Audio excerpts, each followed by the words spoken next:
come and minus me. Everybody look at me, I'm a G. Why you mad at me? Cause I'm a G. Yeah, top G. People wanna come and minus me. Everybody look at me, I'm a G. Why you mad at me? Cause I'm a G.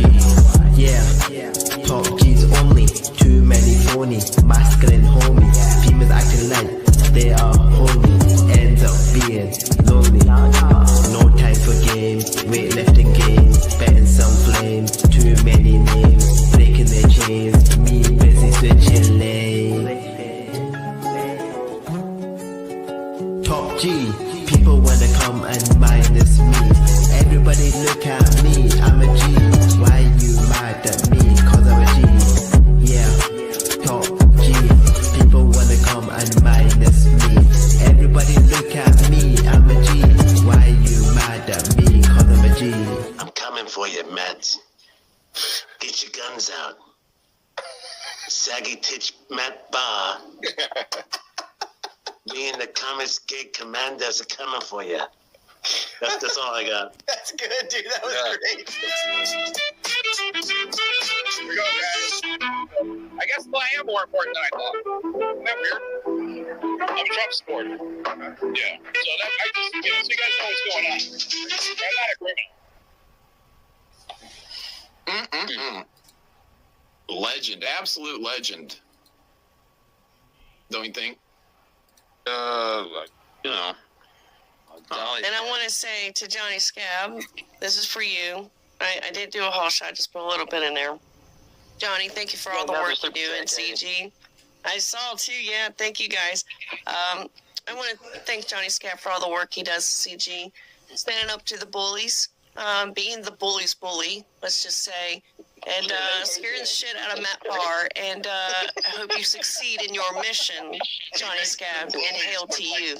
Yeah, like Johnny Scab is so cool. He might have assaulted Dan Frega over a taco. But I understand. A taco? But I understand. I understand Rob's point. I don't know if Rob knew that he was making a point, but I see his point. Okay, here's the story. And look, I might exaggerate something. I don't know. I'm just telling you what I've been told and what I've heard, and it's probably been recycled. I don't fucking know. But Rob, Dan, and several other people made a trip to like or El Taco or something like that for a lunch break. There you are. And this is when Rob was more volatile and young, dumb, full of cum. Yeah. They go to and order all these different tacos. Like Rob gets this taco, Dan gets this taco, the other guys get their own tacos, right? So Rob, they got a big old bag of tacos, and Rob has to run in for something. So Rob runs out into I don't know, the taco place, I guess. During that time, Dan Pansy Frega decides to reach randomly into a bag that has been filled with everybody's own tacos. He grabs one out at random. Now, you would think that any logical wise man using their brain would look at it and say, let me make sure this is my taco. You say, that's not my, hey, who ordered this? Here's a taco. Right. No, Dan grabbed a random taco out of the bag and bit it. And as he bit it, without checking it or testing it or opening it up or inspecting anything, not having any consideration for anybody else in that vehicle, he realized when he bit into that taco was Rob Liefeld's. You don't eat Rob Liefeld's fucking taco. And look, he might have got assaulted from that. He might have got berated in front of his peers for that. And I say, look, man, Rob at that time was 20, maybe 23, 24, 25 years old, making a lot of money. And maybe even at the point, this might even been closer to 95, 96, where everything's starting to wind down. He's looking at this office space. He's looking at people that are fucking off while he's trying to keep the work going for all these guys. And then he finds out his buddy Dan is out here just grabbing a random fucking taco, not inspecting it, not caring about whose taco he's biting into first.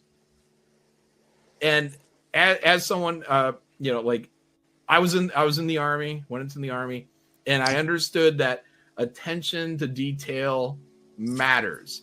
And why it matters? Why does it matter if you fuck up your bed? Because if you're fucking up your bed, or if you're fucking up any other of these minor things that mean absolutely nothing, if you're fucking those up, then you're probably fucking something else up that might be more important. So you're hitting it into their head, attention to detail. And there was zero attention to detail when Dan Fraga just randomly bit into a taco, which could have been anybody in that vehicles. He didn't care. He didn't care because it's Dan Fraga's world and everybody else is just living in it. I was sat outside on my doorstep in Brixton, and some people thought I was homeless.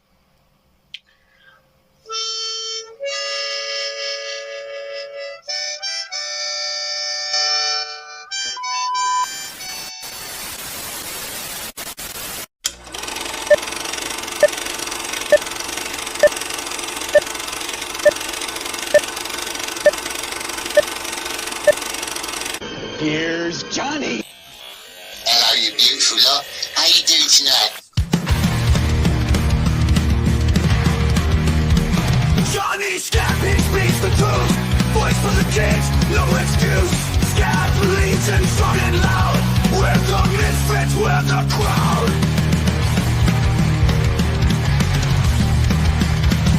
On the screen he shows the way. Screw the rules we won't obey. World's gone mad but we stand tall. Scab Cast fans will never fall. Rise up, Scab Nation. Johnny's voice of the frustration.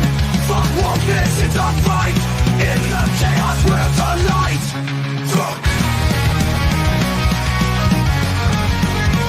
We're the light. On the screen he shows the way. Through the rules we won't obey. World's gone mad but we stand tall. Scab Cast fans will never fall. Rise up, Scab Nation. Johnny's voice of the frustration. Fuck wokeness, it's a fight. In the chaos we're the light. Throw aside your fear and doubt. Let your inner fire shout. March together with belief. Johnny's words bring your relief. Rise up, Scab Nation. Johnny's voice of the frustration. Fuck wokeness, it's a fight. In the chaos we're the light.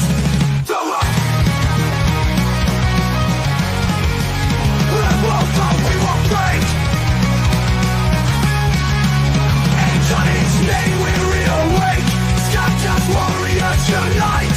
In this journey we ignite. We ignite. We're the light. We won't break. We won't break.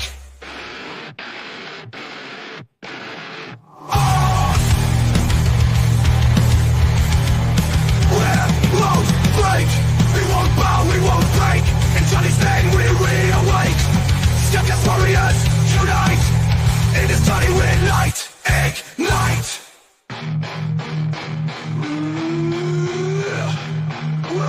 We're the light. We're the light. We're the light. We're the light. We're the light. We won't bow. We won't break. In Johnny's name, we reawake. Scab Cast warriors unite. In this journey, we ignite. We won't bow. We won't bow. We won't bow. We won't break. We won't bow. We won't break. In Johnny's name, we reawake. Scab Cast warriors unite. And inside we ignite. And ignite. We won't break.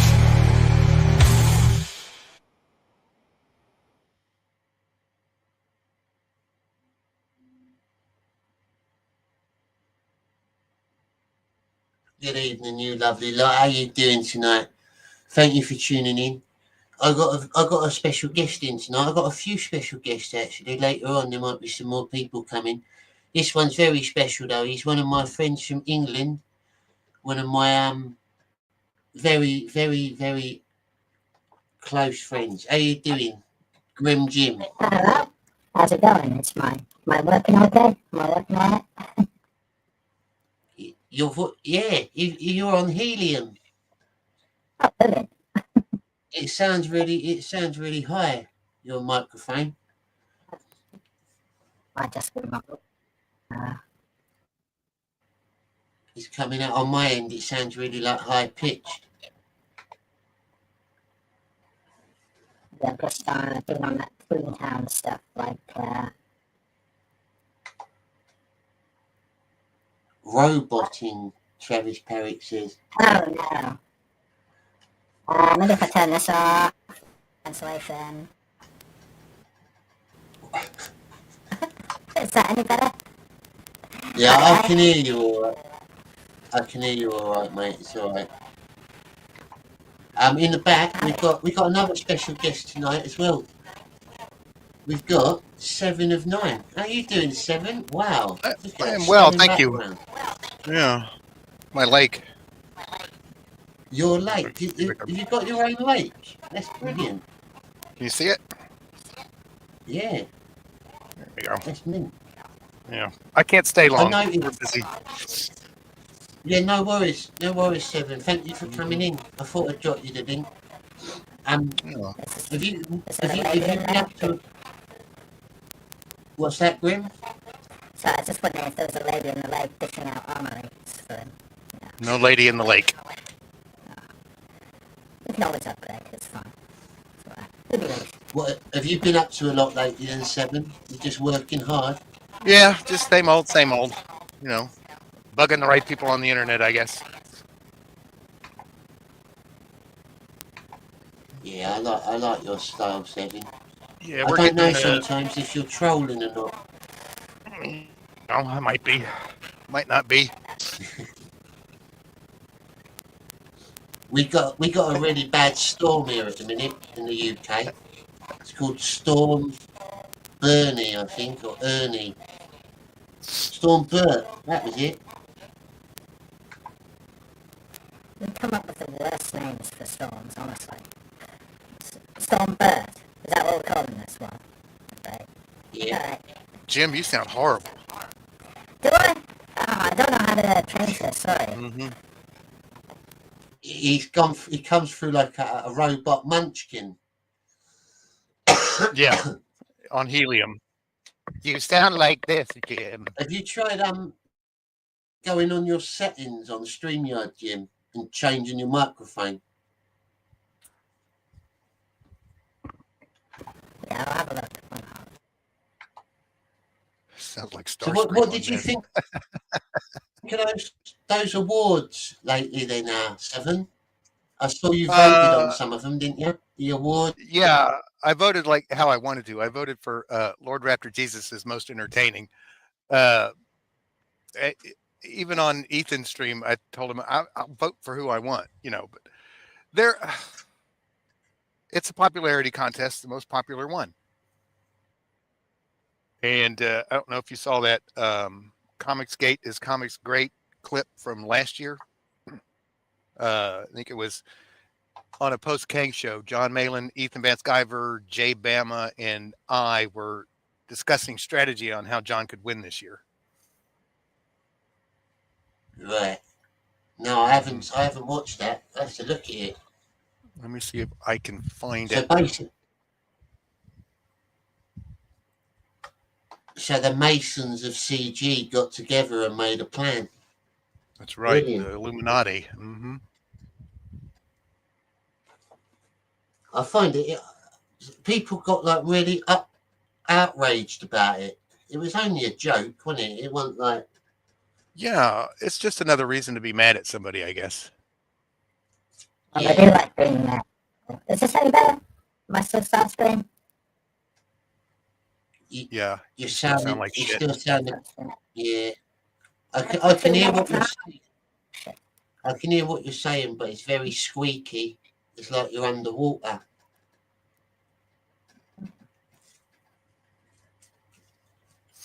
Oh, I was nominated for a couple of Cherry Awards.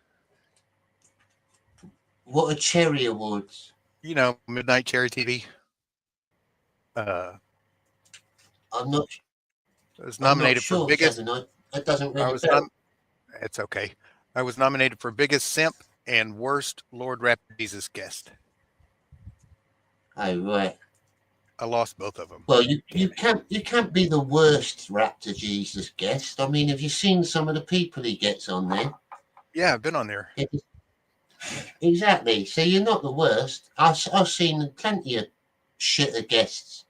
You're actually a good guest. I think TJ won. Yeah, that's about right, I guess. I don't really watch Rap streams, so I'm not really familiar with what he does. Is this any better? Is it any better? Yeah? No? No, it's not any better, Jim. I'm sorry, mate. I think we can hear you, but you're coming through like a really squeaky, like the people out of Wizard of Oz, the Munchkin people. Yeah, I don't know how to fix this. It doesn't seem to be coming out my microphone. I can't find Maybe there might. Is there a way of turning it to your computer microphone? There might be a built-in one, maybe. I had to do that once. My camera kept unplugging, so I had to use my laptop, and it was really weird. The 7. What time is it over there where you are then? Is it still 4 o'clock. evening? 4 o'clock p.m. 4 o'clock. Mm-hmm. Wow. It looks beautiful. The sun's Yeah. out and everything. You got a really nice landscape there. I like that. Yeah, this time of year the sun goes down right there. It'll be down in about an hour at 5. And is your place like a farm, or is it just like a big bit of land? 50 acres. Do you keep a lot of animals on there? No, just some dogs and a couple of cats. I saw your cat. Your cat's brilliant. The one that lives in the barn. Barney, yeah. He's a good cat. I've only liked 2 cats in my entire life. She's one of them. Yeah, I've never been a cat person really. I've always been into dogs more, but cats are good if you've got lots of land because they'll keep the mice and rats away. They're good. I've always been a cat guy.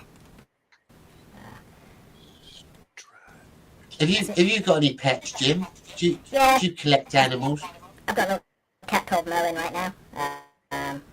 He's a good cat. He did have a brother called Mateo, who ran off somewhere. Is this still not good? Am I still Starscream?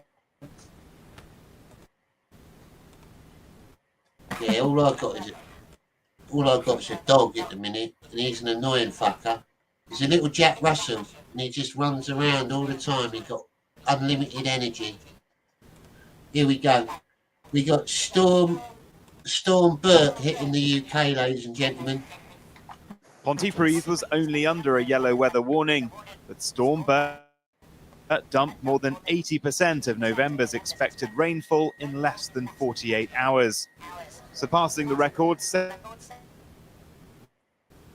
by 2020. It's been more than enough for the River Taff to burst its banks again, flooding up to 300 homes and commercial properties across the county. We woke up in the middle of the morning to our neighbors knocking on the door saying to move our cars. That's the first thing we did. It reached ankle height.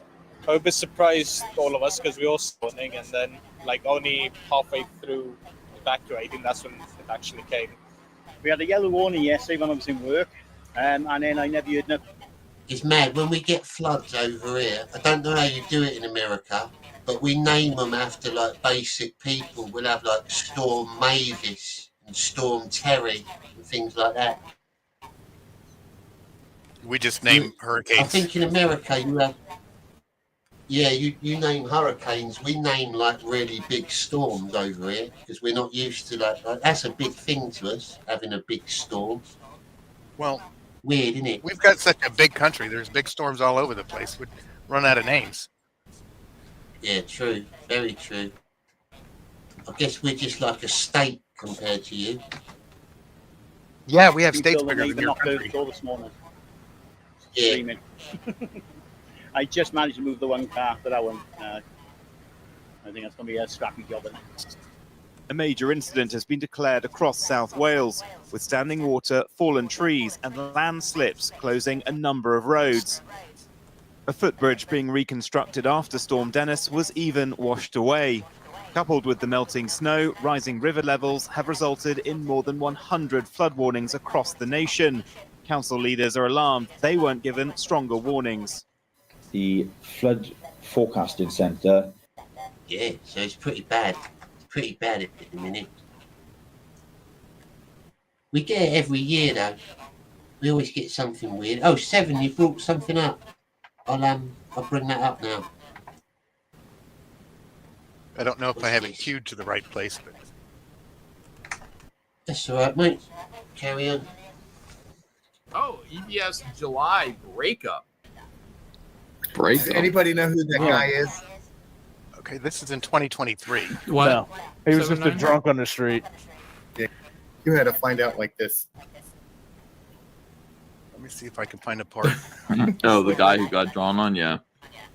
No, I'm not hating D-Man. I'm just saying, like, in terms of like the legitimacy of this contest, like there is not much to the character of D-Man that anybody knows right now. So, well, I think what John is saying is that if you put Godlike, the main character of Godlike, on the list to be voted upon, unless Cyberfrog were also on that list, or Salamandroid, it would be clear who the victor would be against any of those characters. So it's better to keep them off of the list so they can't be voted on.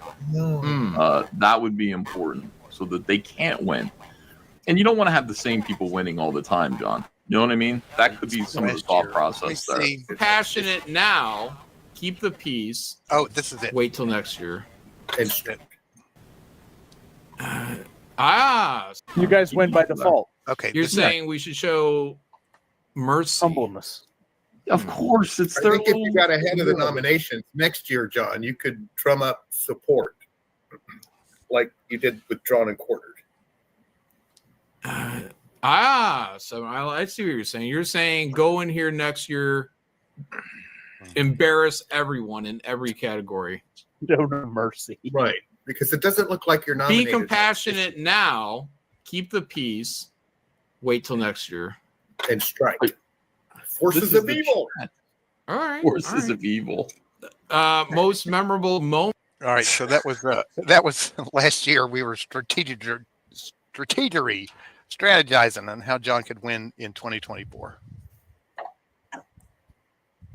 Well, it seemed like it worked. Whatever you done very well. Yeah, good job, us. You managed to rally all the Comicsgate behind him. Mm-hmm. It makes some people mad. I mean, big mad. I mean, Vanessa, why did she nuke her channel and her Twitter? I don't understand. I'm not sure. I didn't. To be honest with you, I wasn't even sure who she was until John started complaining about those awards. I never even knew they existed.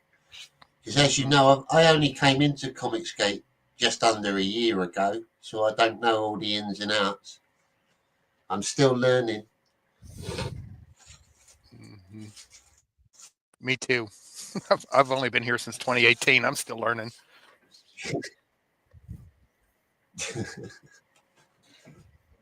You've got a good standing in the community, though, Seven. For now, we'll see if I fuck it up And somehow. I genuinely like you, mate. Well, thanks, Johnny. I like you too. I like the Malin mysteries too. Those are funny. You're the epitome of.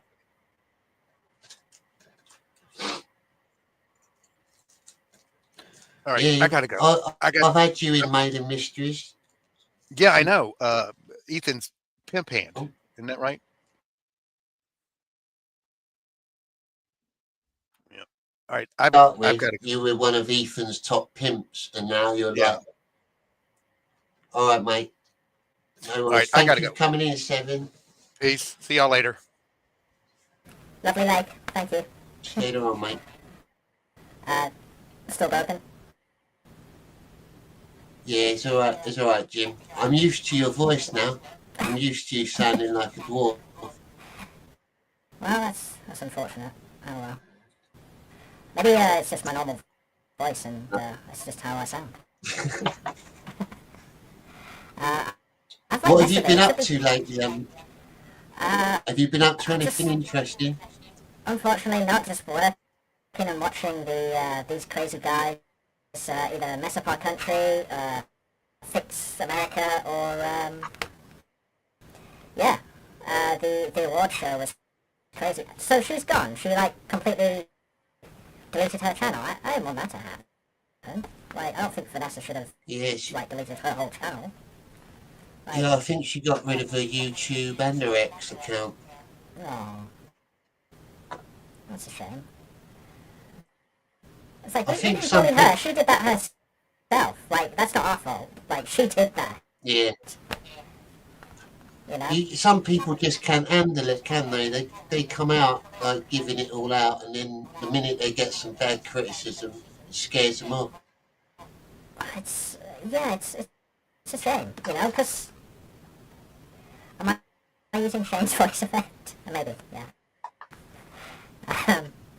But I keep trying to change it. I keep trying to fix it, but it's not going.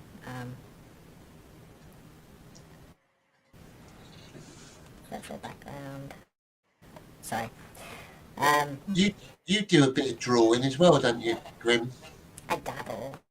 I do all amateur stuff. That stuff. I like the bit. Yeah. The one you done of me that time. That was brilliant. Yeah, that was fun. I enjoyed that. I tried to draw a little Matt Bar in your gob as well, just like you're swallowing him. It was fun. I put it on one of my T-shirts, and if I get any of them sold, I'll chuck you a cut. All right? Yeah. Cool. No problem. Yeah. Just do whatever you want. It's just alright. I don't mind. Yeah. Dr. Ben last night tried to do a good Eric July thing, but it was denied. That was good. That was a good piece. Yeah. Did you watch the auction last night? I watched a bit of it today. I watched some of it last night, and then like I saw that bit today with Dr. Ben, where he like came in with the Eric July. I can see why people probably would think Ben was a troll, but he is actually a brilliant artist. I like his art. I just think that he needs to pitch it better. Like if he would have shown them a full comic book of this, then they'd see that he was serious. Yeah. Yeah, it's just one of those things, you know, people's taste.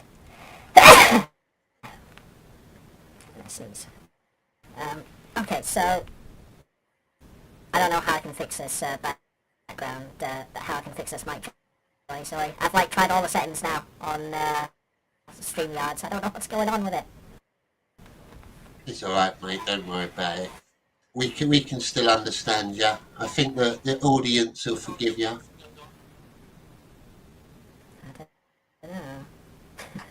We got some cool people in the chat tonight. Dennis Rodriguez, Abu Khan, Kenzo. I sent you the link, Kenzo. You can come in if you want.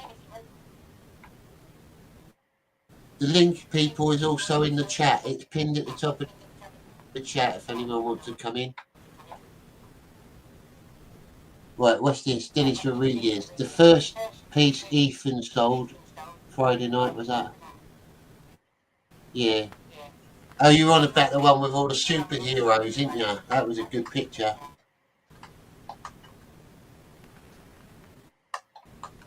Bear and Wolf's enjoying the Munchkin voice. Oh, that's alright then, if you enjoy.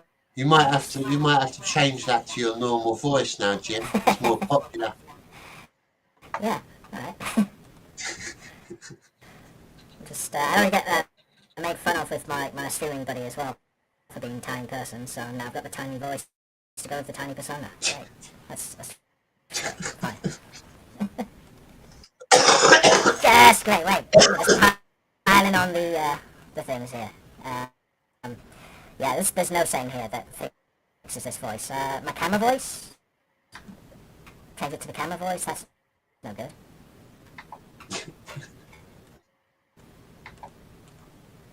I saw that you posted the petition earlier about getting rid of the government. Have you signed it? Yes, have you signed it? Yeah, I did. I signed. My missus sent me it actually this morning in a text. So yeah, I want.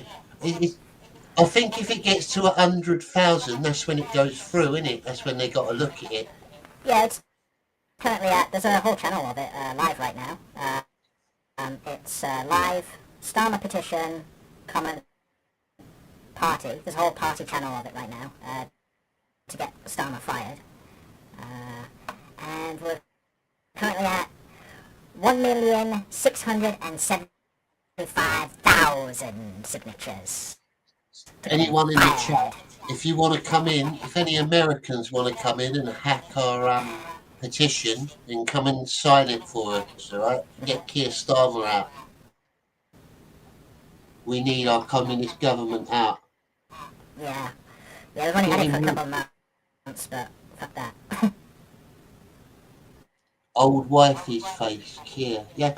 Yeah, he's got an old man. He got like an old woman face, hasn't he? I don't know what it is. He reminds me of like a Miss Doubtfire. He's got a very Like a blocky little head. old woman. Some people were saying he was a trans man.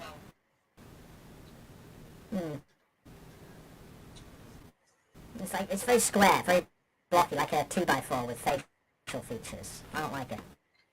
I don't like that. No. I don't think we need that.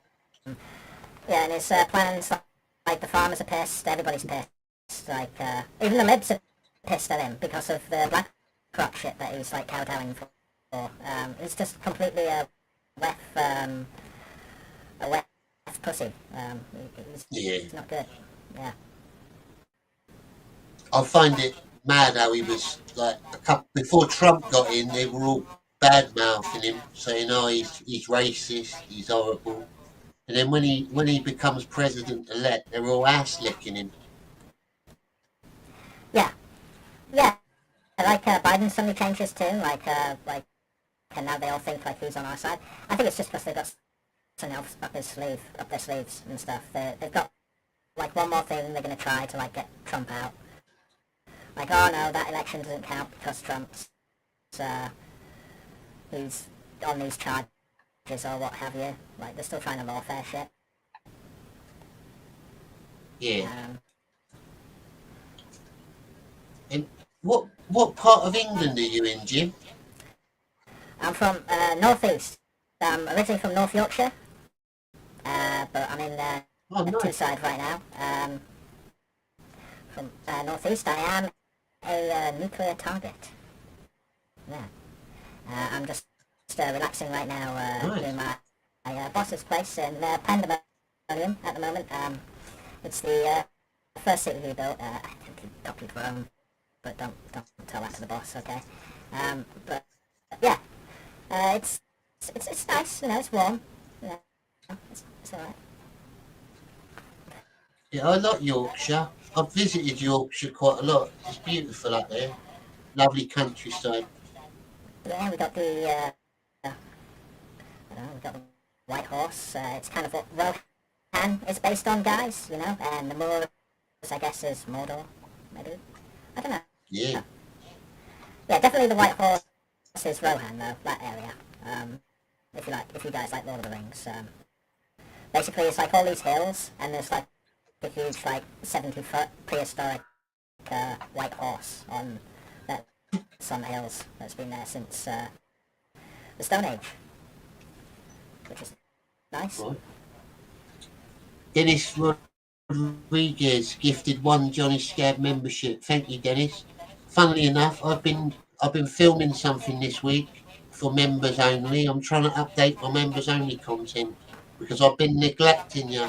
I've been forgetting to put stuff on there, and I've got some really good members at the minute. What's up in jolly old England? We got a horrible storm at the minute. Oh yeah, in the storm. And yeah, we got a communist government and a storm called Bert. That's what's going on.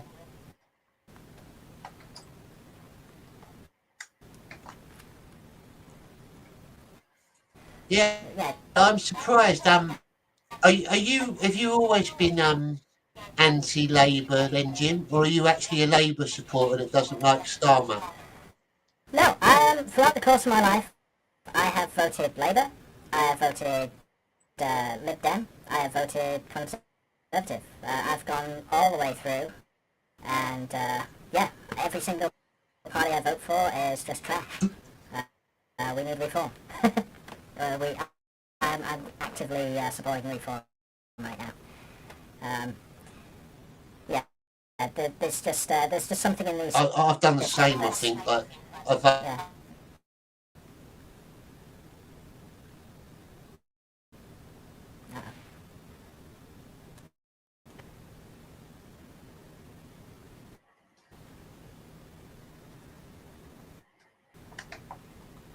Sorry, like spikes. Might be the storm. So you've gone around that whole wheel as well. You've like voted for like just all of them as well. Yeah, well, when I was younger, I used to vote Labour. I was a Labour supporter, and then when it came to like the era of Blair, I think I voted for Tony Blair, and that was my biggest mistake. And after Blair, it kind of put me off of Labour, and I moved to Conservative then, and I kept voting Conservative until they had Cameron in. Then I didn't like Cameron. Yeah, I flipped a few different ways. I don't believe in like sticking to one party. You want to do what's best for the country, really. But unfortunately, they're all lying cunts. Yeah, there's just like you can't win because I voted for Lib Dem, we won, and then a few months later, like fucking what's his face is running, Cameron is running the country. Like, excuse me, I didn't vote for you. What are you doing? What are you doing? Yeah. Why are you there? Yeah. I don't know if you guys know this, but like Lib Dems won an election, and then just Conservatives just took over the party because Lib Dems didn't know what the fuck they were doing, or something. Inexperienced, to be nicer. Yeah, that was a weird one. That was Conservatives and Lib Dems working together. Yeah, there was supposed to be like a joint party for a while to like, we'll just help you so you know what you're doing, or you don't know what you're doing, or we'll just take over for you, or we'll just run the country, and we'll just brush you under the carpet. Goodbye. Kenzo says the indigenous English don't have a voice anymore. They want to replace us with new Britons. Yeah. Yeah. Pretty much. What are you gonna do, No. Don't want to be racist. Oof, don't be racist, guys. Come on. We can't do that. Bear met a group of people from Yorkshire at a metal festival. They all looked after us. What? On the complete. Yeah, they're nice Northerners, Yorkshiremen. We just like to accommodate people, We just like to, as long as you're having a good time, we're having a good time, What we need is smaller government to keep things running. Yeah. Yeah. I'm 100% Yeah, all for definitely. Yeah. I think what we really need is just a total do-over. We should just burn down Parliament and start again. Yeah. Yeah, or really reform the Empire. I don't know. I'm all for the Imperial Empire. Just fucking reform. Get colonies, fucking reform the empire, new Anglo Yeah. Empire, fucking do it. This time we'll take America with us. It'd be like the English-American Empire. Yeah, Together. if America wants to run it, that's fine, you know, they've got the engine now, they can run it, we'll just, you know, be the fucking slide guys on the side. I don't mind, you know? It's fine, but fucking, because fucking, they're doing it over in China, they're building an empire, they're all over the fucking Africa and shit, they're all over the place, they're building an empire, and the Middle Easterns, they're building an empire and stuff, they're all over Malaysia, they're all over, they're over parts of Africa as well, so, but, you know, we're not allowed to build an empire and stuff because, you know, I guess. I was thinking of writing a letter to Elon Musk to help him liberate England. He could send us in like some sort of like futuristic space troopers to come and do our government. That'd be brilliant. Send his robots in. There you go. That'll work. You know, can you do something, please? Can you stop just being sat there listening to Trudeau, please? Can you just stop pretending to be French and actually do something about this situation, please? Come on. Come on, guys. Sorry, I love you, Canada. But, Apple Pits in the chat. How you doing, Apple Pits? I like Apple Pits. Yeah, he's good. You're always guaranteed a good time with Apple Pits. He's always happy. Yeah. I mean, I try to be positive and stuff. My name's Jim, but I try to be positive, you know? It's just my surroundings. Being up here, surrounded by all these... Now, when did you, just a question for you, Jim. What sort of brought you to Comicsgate? What caught your attention? So I started, okay, so I went to art college and everything like that, so I've always been interested in comics art and everything. I wanted to do that in comics art, but when you're learning fine art, you're basically lecturers just like go, no, you'll do fine art, you'll learn a greater thing about that. They look down on comics art, they hate comics art, they hate anything that's like you basically make money out of and stuff. They just want the shit that they put in the galleries and stuff. So they want you to do that sort of thing. And basically, you know, I did all that in college and stuff. And then, you know, I'm still interested in comics and stuff. In 2016, when Ethan used to sound like this and talk to his audience like this in a nice way and everything, and do these delicate little streams where he'd gently show you his drawing techniques and everything. Yeah, I was like watching that stuff, and then it like grew into Comicsgate, and yeah, I've been in the shadows all this time, and it's been amazing watching Comicsgate grow, watching it all like the webs and everything, the ebb and flow of like the crazy people just coming in and like trying to like take Comicsgate's audience for themselves and just like actually no, don't listen to Ethan, you want to join me and stuff, and we're like, well no, we don't like you. We don't know who you are. Like yeah, it's been weird watching people try to steal Comicsgate's audience basically, like Eric July and his craziness, and basically trying to like mess with the comics, the freaking you know, just mess with like the way the Indiegogo and basically the crowdfunding. Just he's messing with that sort of thing, and it's been weird watching him trying to like take away from that, and yeah, I'm just like, you know, like, what are you doing? Like, why can't you just like support Comicsgate and you know, we could have been a bigger thing. We could have been doing the Iron Age, guys, for the past couple of years, but you guys are just, like the fucking guys over at the critics, the fucking critics, over in the Fellowship, just won't fucking say anything about Comicsgate. They won't fucking promote Comicsgate. We could have been well in the fucking Iron Age right now, producing amazing shit, all fucking unified, like a fucking spear tip stabbing at the heart of the mainstream. But, no. They all want their, like, little piece. They all want their fucking little, pound of blood and stuff, pound of flesh, and, they just, want to, like, look out for themselves. And it's the same with, Eric July. He didn't know what the fuck he's doing. He didn't know the first thing about fucking, comics or anything. You know, he's like, because he's like reviewed some in the past, what, he knows how to like fucking run a comics business? No.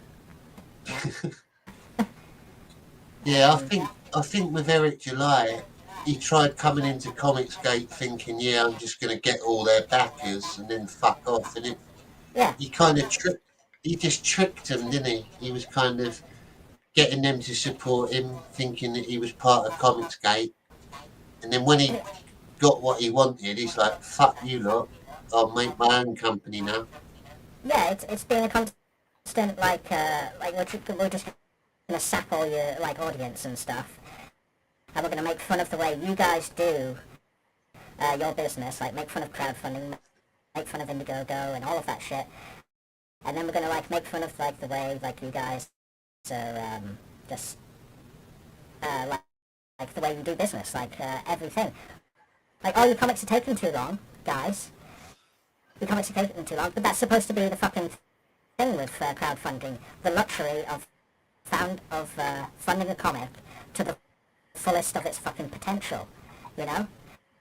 You can either have, like, the quick shit that Marvel is producing, the woke shit, or you can have the fucking masterclass that Comicsgate presents, which is, like, awesome fucking art, awesome top-of-the-line artists doing, like, taking the time to do what they want to do, you know, producing at the levels that they want to do. But, you know, I think we've seen what quick shit does. Have you seen Horseman lately? Like, yeah, I noticed. Hands like this. Didn't you, you said that you got a copy of Horseman, haven't you? I joked and said I got a copy of Horseman from the 90s and stuff. Yeah, I don't actually have that copy, but yeah, there is a copy of Horseman from the 90s that actually has Shoe in it, Billy Two Shoes Shoe. Yeah, so that's like another, like, name that he hasn't, like, looked into. Yeah. So, you know, I mean, hopefully, like, that's okay for him and everything, and he's alright to sell that shit, but, yeah, that's another thing that I feel like he's just, like, blundered into without really thinking about. I don't think he thinks about anything. He doesn't talk about his characters, he doesn't talk about his storyline, and he doesn't talk about his art. He just, like, talks about the money he makes. He just talks about the profit and the business, what it is. You know? Yeah. And it annoys me. I'm annoyed by that. It is annoying because he's literally just after money, and everyone can see it as well. He's got no love for comic books. Yeah, it's just a refresh of the money scheme, just to grab more from his audience and stuff, and that's all he's doing. I bet the t-shirts, like, and stuff are just, like, cheap prints and everything, cheap cuts and everything. M2 Paint says they got Lyra. Was that good? Was it everything you were hoping for? Or was it a mess? Was it a mess? Where's the microphone? Just a bunch of friends. Eric July is a mess. Yeah, we got the last episode of Maiden Mysteries coming up. There's going to be an epic battle between Eric July and Ethan in that. Nice. I've been enjoying the mailing mysteries at school. I might put you in in the next season, Jim. Oh yeah. You can work for Peter Gilmore in his castle. Hell yeah. I can be the Igor to Peter, no problem. That'll be well cool. Just make sure my voice is like stupidly high pitch, because it's this fucked up thing. Sorry again, everybody. What do you think of Peter Gilmore? Are you a fan of his art? It's amazing. I saw I like the work he's doing for Mandy Summers now. What's the name of the comic book he's doing for Mandy right now? Jack the Ripper, isn't it? Vampire Slayer? Or is that? Oh, Super Dead. Super Dead. Yeah, Super Dead. I need to get that one. But yeah, I need to get more of Gilmore's work, because it's like the work he does is delicate, but it's like it's all fucking like really well structured. Like the monsters like are like really fucking well made and everything. But like he does like such fine fucking lines at work and everything. Like everything is so fine on it. It's like that guy has the patience of a saint. Like it's amazing. Yeah, he's a brilliant bloke. I've had him on here a lot, and he's funny because he's the sort of bloke that you can tell what his political opinion is, and he doesn't even have to say it. He's clever. He doesn't like discussing politics too much, Peter. He's all about the art. No, a lot of my friends are like that.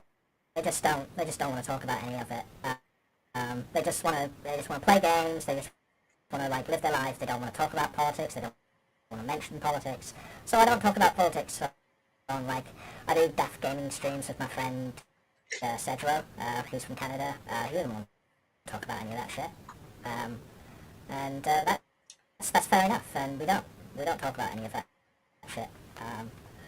We just make stupid references and daft fucking jokes and stuff. We just fuck around. That's basically all we do.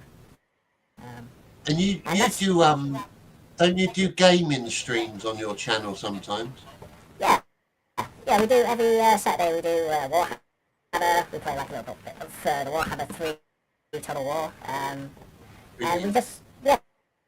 just fuck around. We don't really talk about anything substantial. It's just all stupid movie references and making fun of like our stupid choices that we make at games. We're terrible at that game, by the way. Terrible at it. But you know, we get through. So. No, I was going to say, if I can find a link to your channel, I'll put it in the chat. If one of my moderators can find Grim Jim's channel and share his link, that'd be brilliant. Because I know there's a lot of people that watch me that like games as well. I've been playing quite a lot lately of computer games. I'm a big Fallout fan. I love Fallout. Fallout's awesome. Do you play the online one at all? No, I haven't ever played it. My internet's too shit for that. Oh, I think it will be good with friends. That's all I can say. I've never played. I've played it a few times and everything, and I just like build a house on it. I just end up building. It just ended up becoming the Sims, the Fallout Sims today. I just end up building a house. It's alright. I do like Fallout. Put a little nuclear cooler thing here. But yeah. Yeah, more Fallout.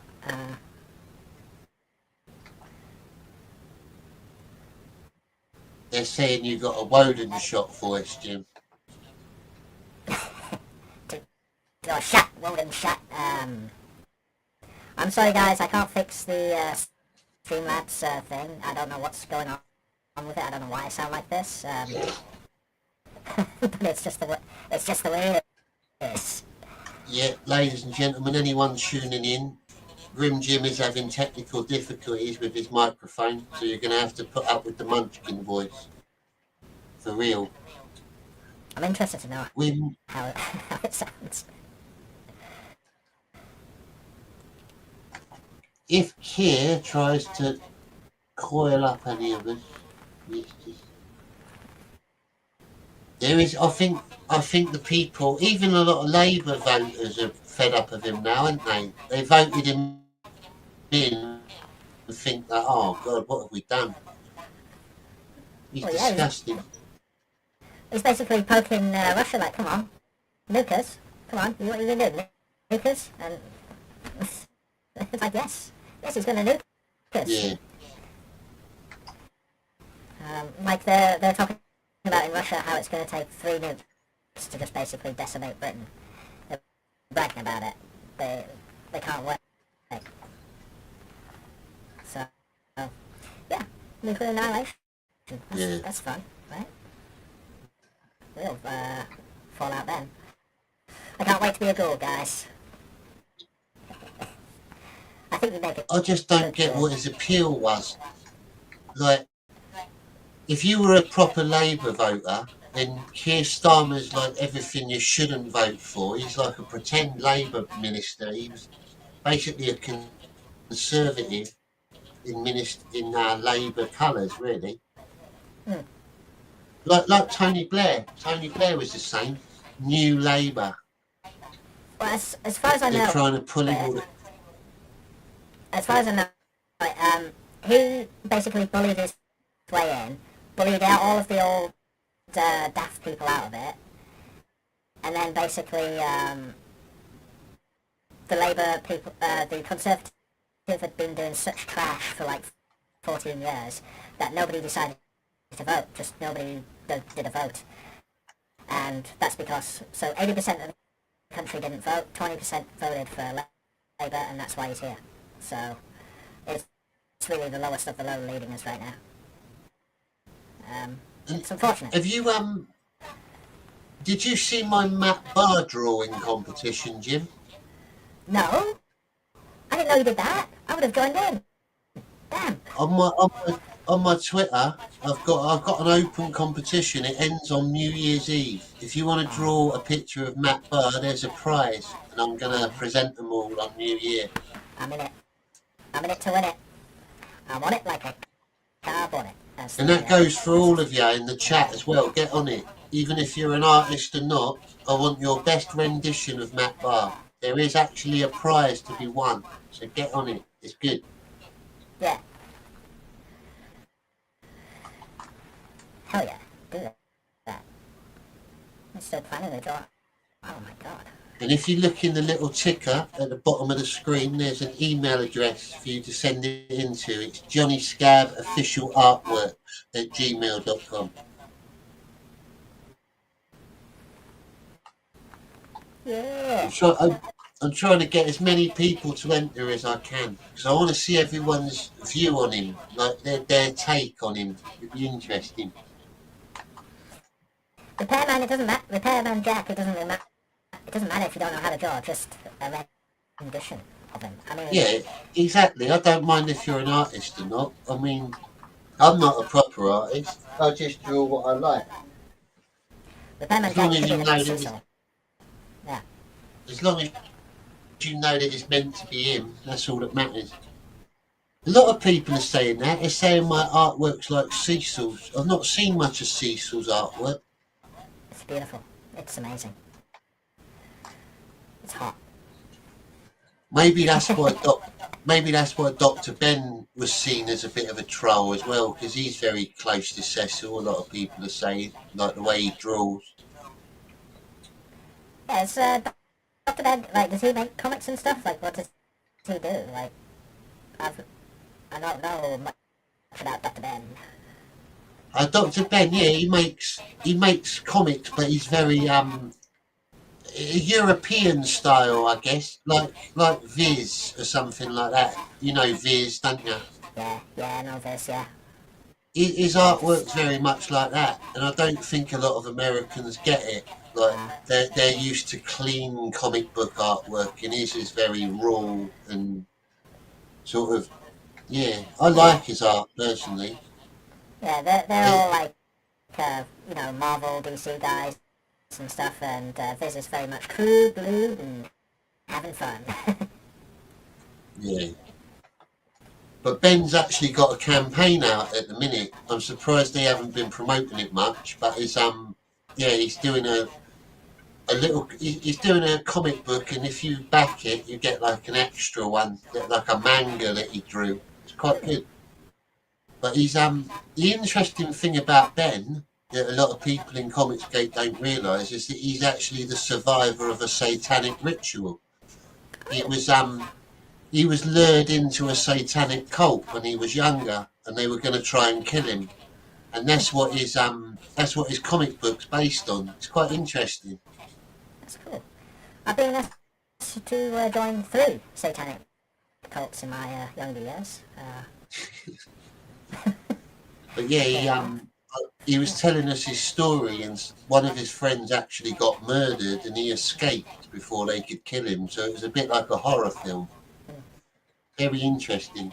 I'd like to know more. Yeah, I'd like to read that. That sounds cool. That's sounds like a similar story as how I wound up here in Pandemonium. You know, it's good. I hope Dr. Ben's fine. I want to do an animated remake of the show Ideal. Don't Make Comic Zone. Ideal. I've never watched that. Ideal.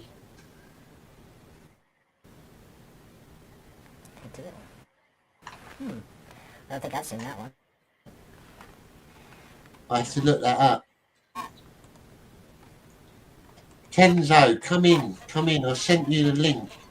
Come in and have a chat. I like you. You got a good beard. And possibly a working mic.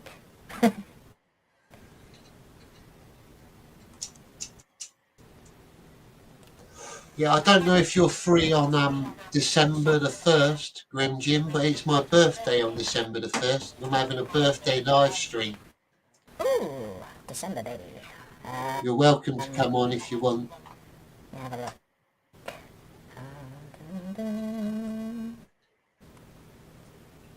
All of you in the chat. I hope you're here. It'd be brilliant celebrating it with you. Well, it'd be nice if I can take Monday off.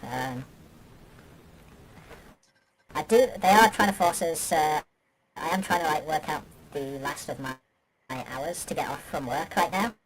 And one of the, what I was doing was just taking a bunch of Fridays off periodically through December. One of them was denied, so I'll see if I can get that Monday off, and that'll be pretty chill. And maybe we can even get my mic working. That'd be brilliant. Yeah. I've actually heard your real voice on your channel. I knew that wasn't your real voice. I thought when you first tuned in, I thought you purposely put a voice changer on. No, it's apparently it's just fucking up. I don't know how to fix it, guys. Sorry. Yeah, I've never had that. I'm not sure what to do. You might have to reinstall your mic or something. Let me just turn everything off and back out, and I'll see if I can. Yeah, no worries, mate. If you can get someone else in and everything. It's alright, don't worry, I'm alright on my own for a bit. If you want to try and get off and sort it, it's up to you. Yeah, I'll have a quick mess around. I'll see if I can fix it. One moment.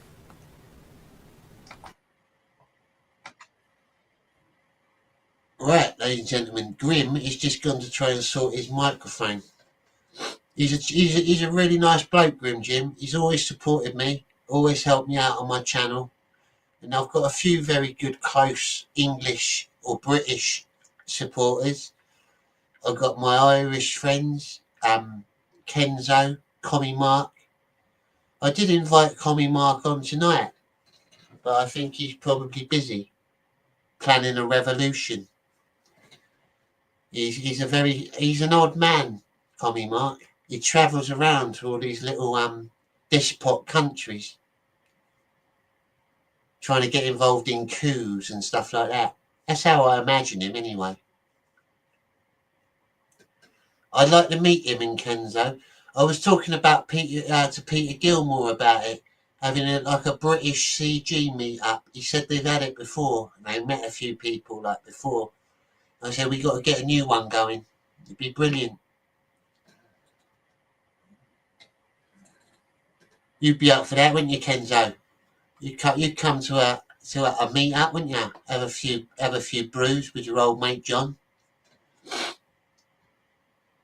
I'd love to see I'd love to get Peter Gilmore pissed and just like listen to his stories. I bet he's brilliant. I bet he got some tales to tell. I'm looking for a video at the minute. I showed you Storm Burt earlier. Let's have a look for oh, my keyboard's playing up a bit as well. It's like missing letters out. But I am saving up for a new computer, so it might be possible in the near future to get a better computer for you all so you can enjoy it more. Going to Birmingham Comic Con. Oh, that's interesting. Yeah, we'll sort something out. We'll get something planned like next year. We'll get something like a summer meetup or something. I got a lot of mates and our manager as well, our band manager, he lives in Bristol, which is a bit closer to everyone, I think, because obviously Comic Mark's from Birmingham. I'm guessing you're in that sort of area as well, Kenzo, maybe. I forgot where you said you were from. Yeah, right on. I'll bring some as well. We'll have a little mix. But yeah, if we can meet somewhere more central, it save everyone having to drive to fucking London, because there's shit in London. You don't want to come here. East Anglia. Yeah. So maybe Birmingham or Bristol or something like that. Because I know that Gilmore ain't that far. He's like Stoke-on-Trent or something, isn't he? Or Stoke, I don't know, something like that. Hell, Johnny Scab. Hello, Jim. The link's in the chat if anyone wants to come in. I did have Grim Jim in just now, but his microphone went funny, so we had to go.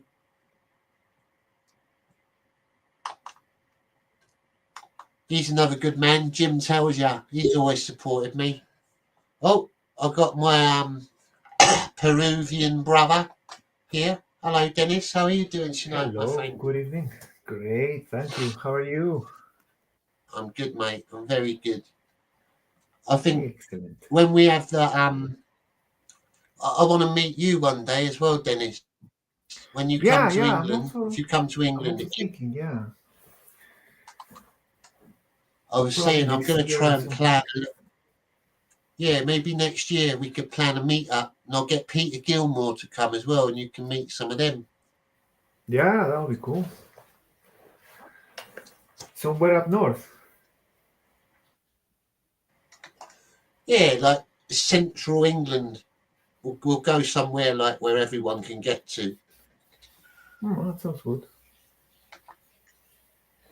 What have you been up to recently, Dennis? You've been working hard?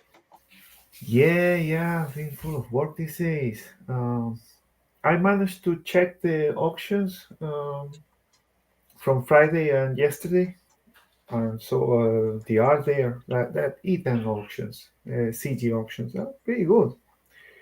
Yeah, that cover that Shane sold yesterday, my goodness, I would have gone for like €1,000 at least, and it went for a bit more than that. They make some big money in those auctions, don't they? It is brilliant Yeah. artwork. Yeah.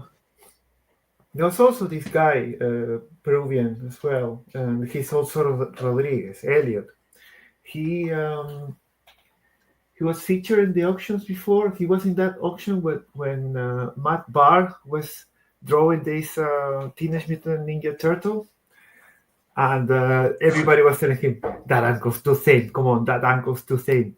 And he corrected it in the middle of the auction, which was bloody ridiculous. But this guy, Elliot, actually made more money selling his pieces than Matt Barr did, which for me was like, whoa. But Yeah. it's a matter of a bit of a popularity contest, but also the fact that the art that Elliot was selling was solid.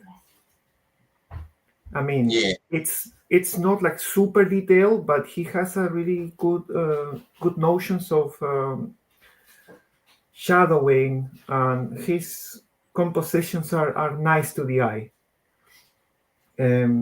It was a few weeks ago. I don't know if you're familiar with Red Valkyrie. With what? Sorry, Dennis? Red Valkyrie. Like the No. Valkyries, Wagner. No, I'm not. It's a couple folks, well, a couple girls, basically, so to speak, that make auctions and feature artists. And in this, they take also like 2 or 3 days to make the auctions. One of them was Elliot, but he didn't have that much luck. But whenever he goes to the CG auctions, he always sells and sells good. But the last one, he didn't sell a piece. And I was like, what the hell? I contacted him and I went for one. And I told him, look, I would like to buy this one, this Spider-Man one I saw that you were selling. And it was absolutely gorgeous, man. And he sent me the original. And he also was nice enough to send me other smaller pieces. But he also made a print of this Spider-Man. And it was absolutely professional, flawless. I have it. I still need to buy proper frames to hang them. I posted them, I think, on X. I tagged him and everything. I bet you've got a brilliant little collection, ain't you, Dennis? Of the stuff you've No, been getting. not really. To be fair, just I managed to grab one of these sets of Godlike because I wasn't there by the campaign, and I think I might have got the second campaign, the second chance of Godlike, but I didn't go for it. I was like, I even though it was the cover was made by Dale Keown, I didn't go for it, and I just let it go. But then I started getting, I really liked John's art, and then I was like, oh, I was really bummed because I couldn't get it in time, but I managed to get it from eBay though. And I got it for like the equivalent of $100, and it was a pack containing all the books and a print. And I have the print hanging, a signed print he made by hand. It's not super complicated, but it's his art, and I have it here. I'm really, really glad I could manage.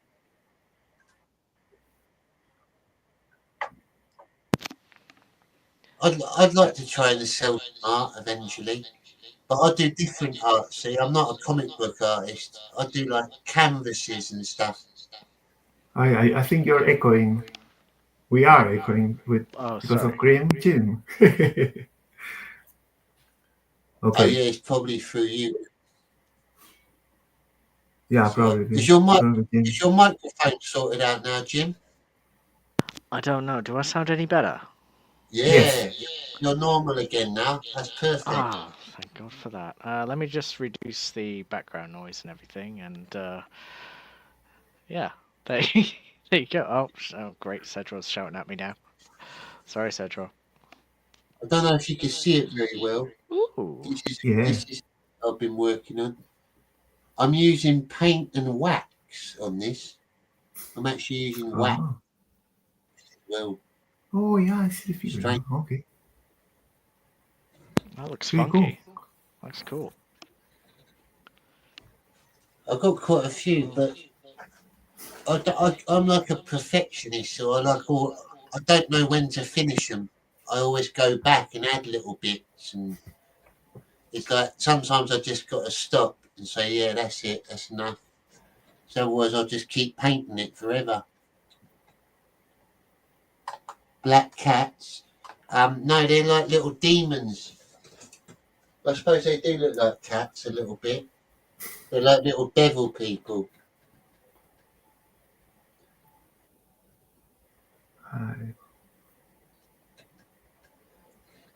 You can see it a lot better in the real light. It's not picking up very well on the camera.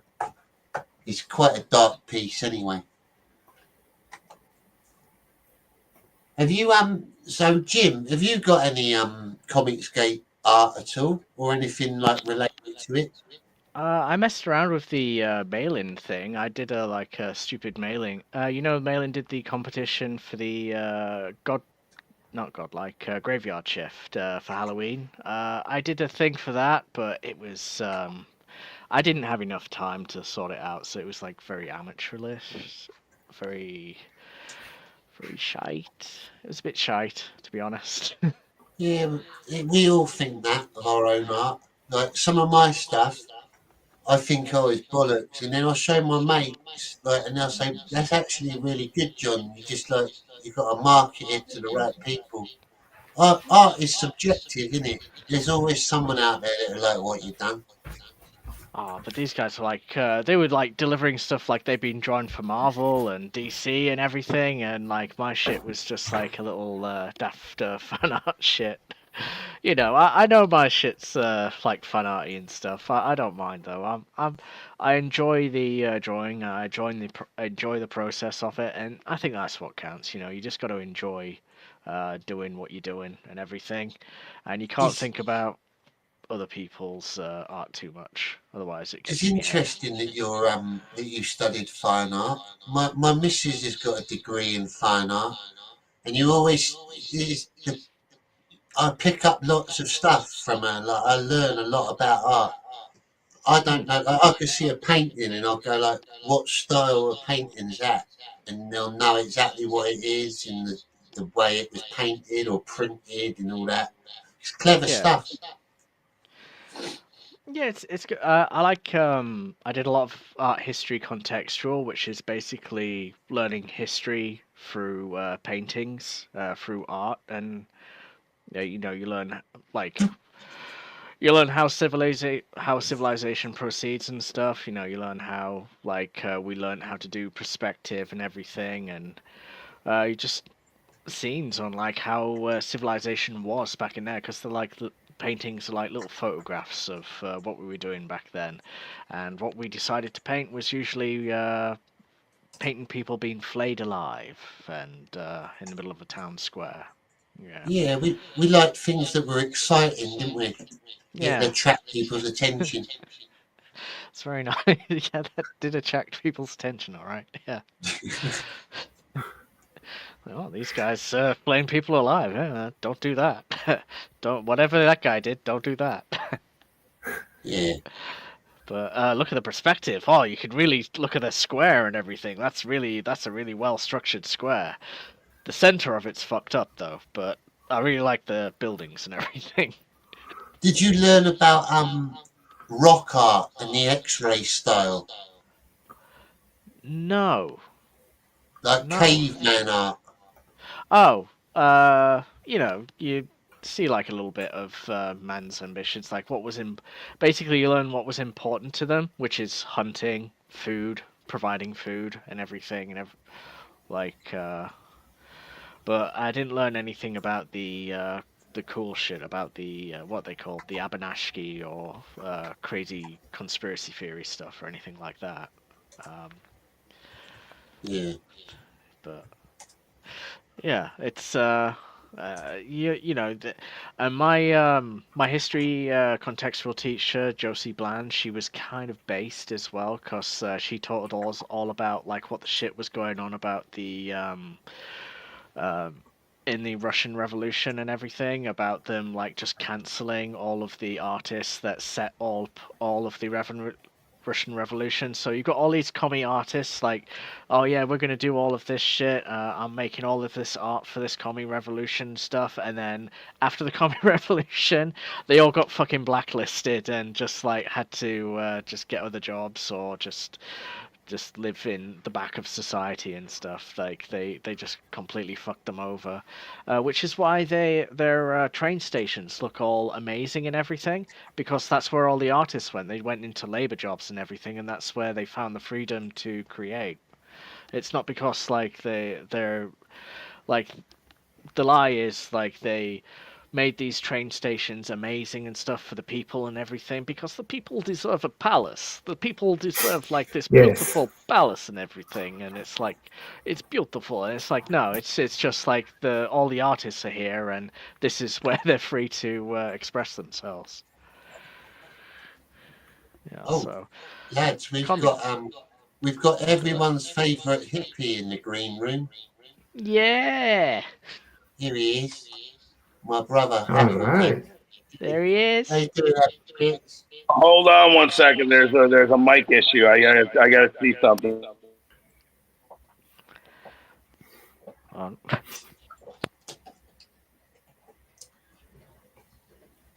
Now, what you say, Jim, Apple is true Piss. about the stations in Moscow, mostly in St. Petersburg. They're absolutely gorgeous. But the production of art, I think, didn't cease necessarily during the Soviet times. No. Because you go through museums in St. Petersburg and you have plenty. What struck me the most, though, was, at least in Moscow, the main museum, can't remember the name now, it has lots of reproductions of Western art, all the Roman statues, all Greek statues reproduced there, just everywhere. Yeah. Even a copy of the Rosetta Stone, I believe, or maybe the Hammurabi Code, just standing there, like, what are you doing here? Yeah. Basically, in the Soviet Russia area, the art all went underground and stuff. You could still produce stuff for the government and everything. That's why you get all of the paintings of farmers and workers and all What's of up, that Adam? striving together and all that jazz. Yeah. Hey, how's it going? Working now. Yeah, and then but you got all of this abstract art, so that the government couldn't. So people started going really, really abstract in Russia and everything. If you look at Jordan Peterson, he's only got like one of these pieces behind him, and it's like it's just so like the government couldn't really say what you were doing, but there was like underlining meaning to all of that sort of abstract stuff, and basically it was all anti-communist. Yeah. Awesome. Yeah. So I was going to say, Mellow D's an artist as well. He does spray art. You do like spray painting, don't you, Mellow D? Yeah, I do. Everybody, is that me echoing? Yeah. I hear a light echo. I can't tell if that's me or not. It's gone now. Yeah, it's gone. Can you still hear me? Yes, it's fine now. Yeah.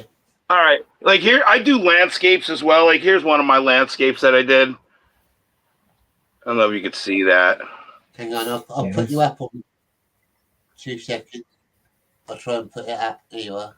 That's like a watercolor gouache kind of style. I don't know if you can see it.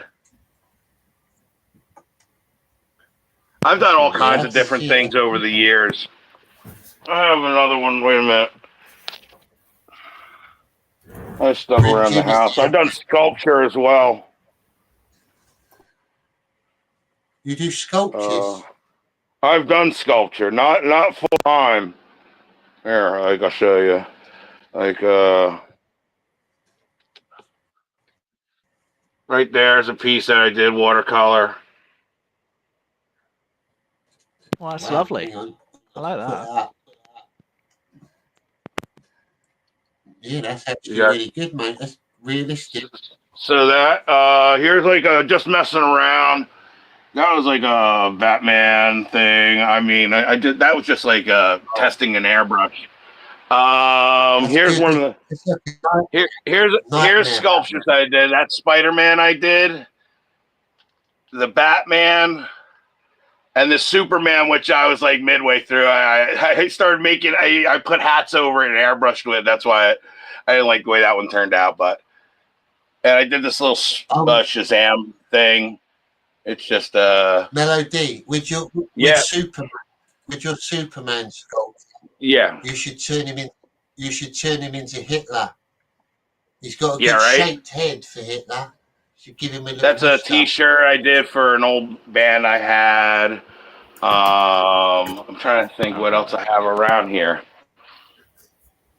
I did this. I did an airbrush of Mariah Carey, and it fell in blue paint. Right here. Oh no. Oh, that looks nice. Yeah, I got pissed though because it got ruined. As you can see, it fell in a bucket of blue paint. It's kind of. And I got enough.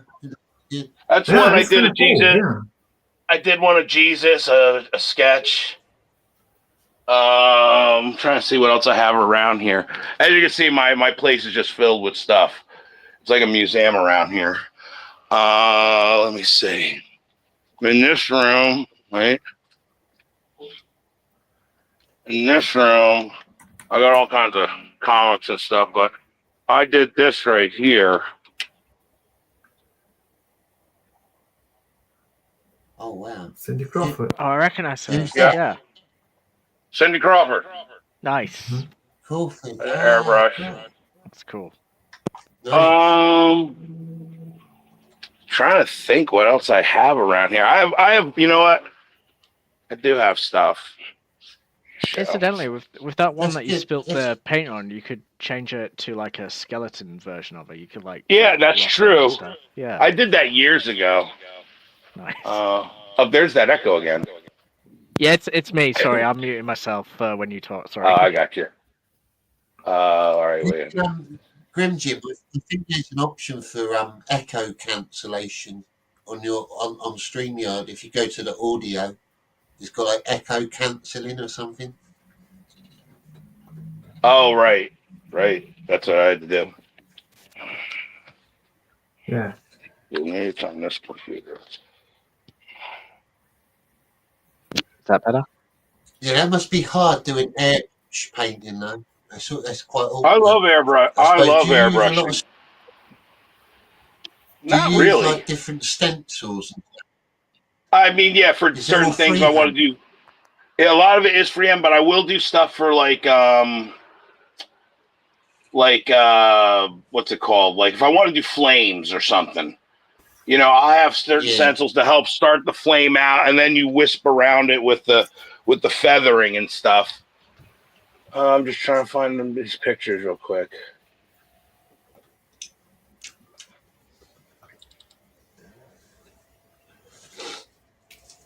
Like here's one I did of Vinnie Vincent. That was on a T-shirt. I mean, it doesn't come across as good on the thing. I don't know because it's like really contrasted. You can't see as much of details and stuff. But that was that. Let me see what else I got here. You're very you do a lot of realism, don't you? You're a bit realism. Yeah, I like. Yeah, that's why I wouldn't be considered like a comic book artist. I can't do the consistency of what a comic book artist can do, and what like literally like the abilities to be able to draw right off the top of your head. I need a lot of visual like reference and stuff. I've always been good at drawing what I see. But being able to, conflate that into stories and different things, that's where it gets really difficult. I was working on like a little rough idea for a comic book called Mongs, and my art's totally different than yours. Mine's like really cartoony. Right. Well, I'm not as good as cartoony. I wish I could do art like yours. See, a lot of people want to be able to draw cartoons. Oh, I'd like to be able to draw. Here's a helmet I did. I did a helmet. Airbrushed this. It was a motorcycle helmet. That's fucking ridiculous. That's amazing. Man, I bet they're worth loads. These pieces. I did that for about $500. There's the other side. Wait, I don't. I did like a DC Marvel thing. Wait a minute. Wait. I could turn that was something else. A couple of things I like about this one. I know. I'm trying to see if I can tilt it because if I turn the camera, no, it's not letting me do it. But yeah, I'm gonna see if I can find pictures. I'm gonna try to find other pictures because I have like thousands of pictures I've done over the years. I mean, literally years of airbrush. I worked on the Seaside Boardwalk where they filmed the Jersey Shore. I was a vendor up there, like literally doing T-shirts and murals and things. That was my art, like contributions. Who are your favourite artists in Comicsgate then, Melody? Oh, If you had to I pick- love. I mean, Ethan is one of my favorites of all time. I've been following Ethan way before Comicsgate. I mean, when he was doing Green Lantern and stuff.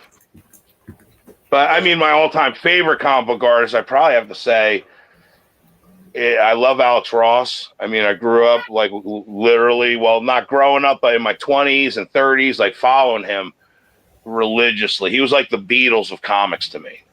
You know what I mean?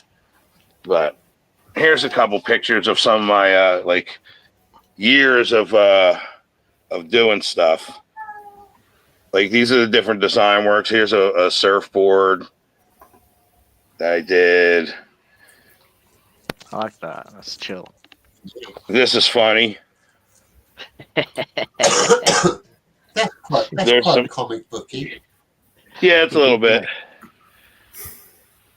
Oh, that was a wall mural, Star Wars. Let me see what else I got here. These are sort of things you see like on Americana, like magazines and stuff like Right, that. right. See, I would do pet portraits. Anything. I mean, I have done some cartoony stuff. Hell yeah. And like, I did a lot of cars. Is that Taz and Christine? Yeah, and you know, you have to be able to customize. You got to be able to do like cursive lettering and being able to, you know, convey what the customer wants. Being able to put their names into it. Yeah. So I would do like a lot of different. Is that Count Chocula? Yeah, that was. Nice. So these are all different designs that I would do. This was like my store when I had a store in Seaside. Oh, damn. And then the internet came in. Yeah, I had a store. Zilla did everything. Like there was Lady Death up there. That was Bruce Lee. I would do portraits. Like I even did Archie Bunker. There's that Mariah Carey. Remember the Mariah Carey I showed you? Yeah. There it is, hanging up in the store. When we took it down, it fell in the blue paint. Oh. See, that's what I was talking about. It's funny. There was confirmation of it right there. Here you go. That was always fun. Oh, that's well cool. That's And Grim Jim. Yo. I forgot to ask you, who are your favourite artists in Comicsgate? I like. Obviously, I've been watching EBS the longest, but I like Malin. I like. I love Malin. I like Shane. His stuff reminds me of like old anime stuff that I used to watch and everything throughout the 90s and everything. Love my mechs and crazy stuff like that. I really liked Rini. Rini's stuff reminded me of an old RPG game that I used to play a lot, which is actually being revamped for this year, for the year coming and stuff. But yeah, it's a shame that she left and everything. But yeah, there's like a whole bunch of them that they were showing that I'm useless at names. I can't grasp on. Gilmore, like I said, his work is just so delicate and just really well presented. I really like V of our new Greek guy that's come along. His work's really cool. He seems fun, right? Vasilis. Yeah, Vasilis. Yeah, it's cool. He done some stuff for the Wu-Tang Clan, I think, for RZA. Did he? Holy shit! Yeah, I was studying him, looking him up. He done some artwork for RZA, I think. Man. He looks good though, yeah. I love it. I actually like his art. It's very punk, bit quite rock and roll. I love that the Bam Bam and thingy one. Oh yeah, right. What we got? I'm just showing the different ones. These are different things. That was on a vest. You know, you have to be able to customize things, you know. Here's Pink Floyd The Wall. Did that before a friend going to a concert. I said, fuck, if you're going to buy a shirt, you know, I'll make you one. And I did that for him. And people were coming up to their shirt. They were like, where'd you get that? There's different helmets. Do you find it easier to do your art when you're high or when you're sober? Yes, absolutely. Yes. What, both? Yes. Well, maybe like if I'm trying to design something, I might be thinking more clear-headed, and then when I'm executing, that's when I'm getting into it. You know, like that's when I want to be a little more. I just got books and books and books of stuff. I mean, like literally. Your house is like a museum. It really is. I've done thousands of cars too, like just painted cars. People would bring their car and want a portrait of it, or they would want a NASCAR.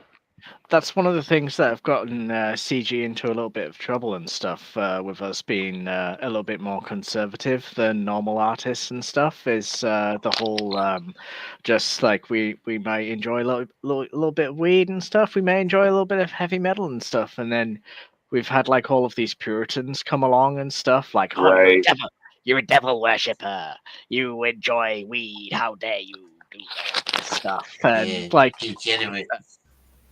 That's basically the thing WC's running on, the Toilet Bandits running on right now, and like, it's just sad.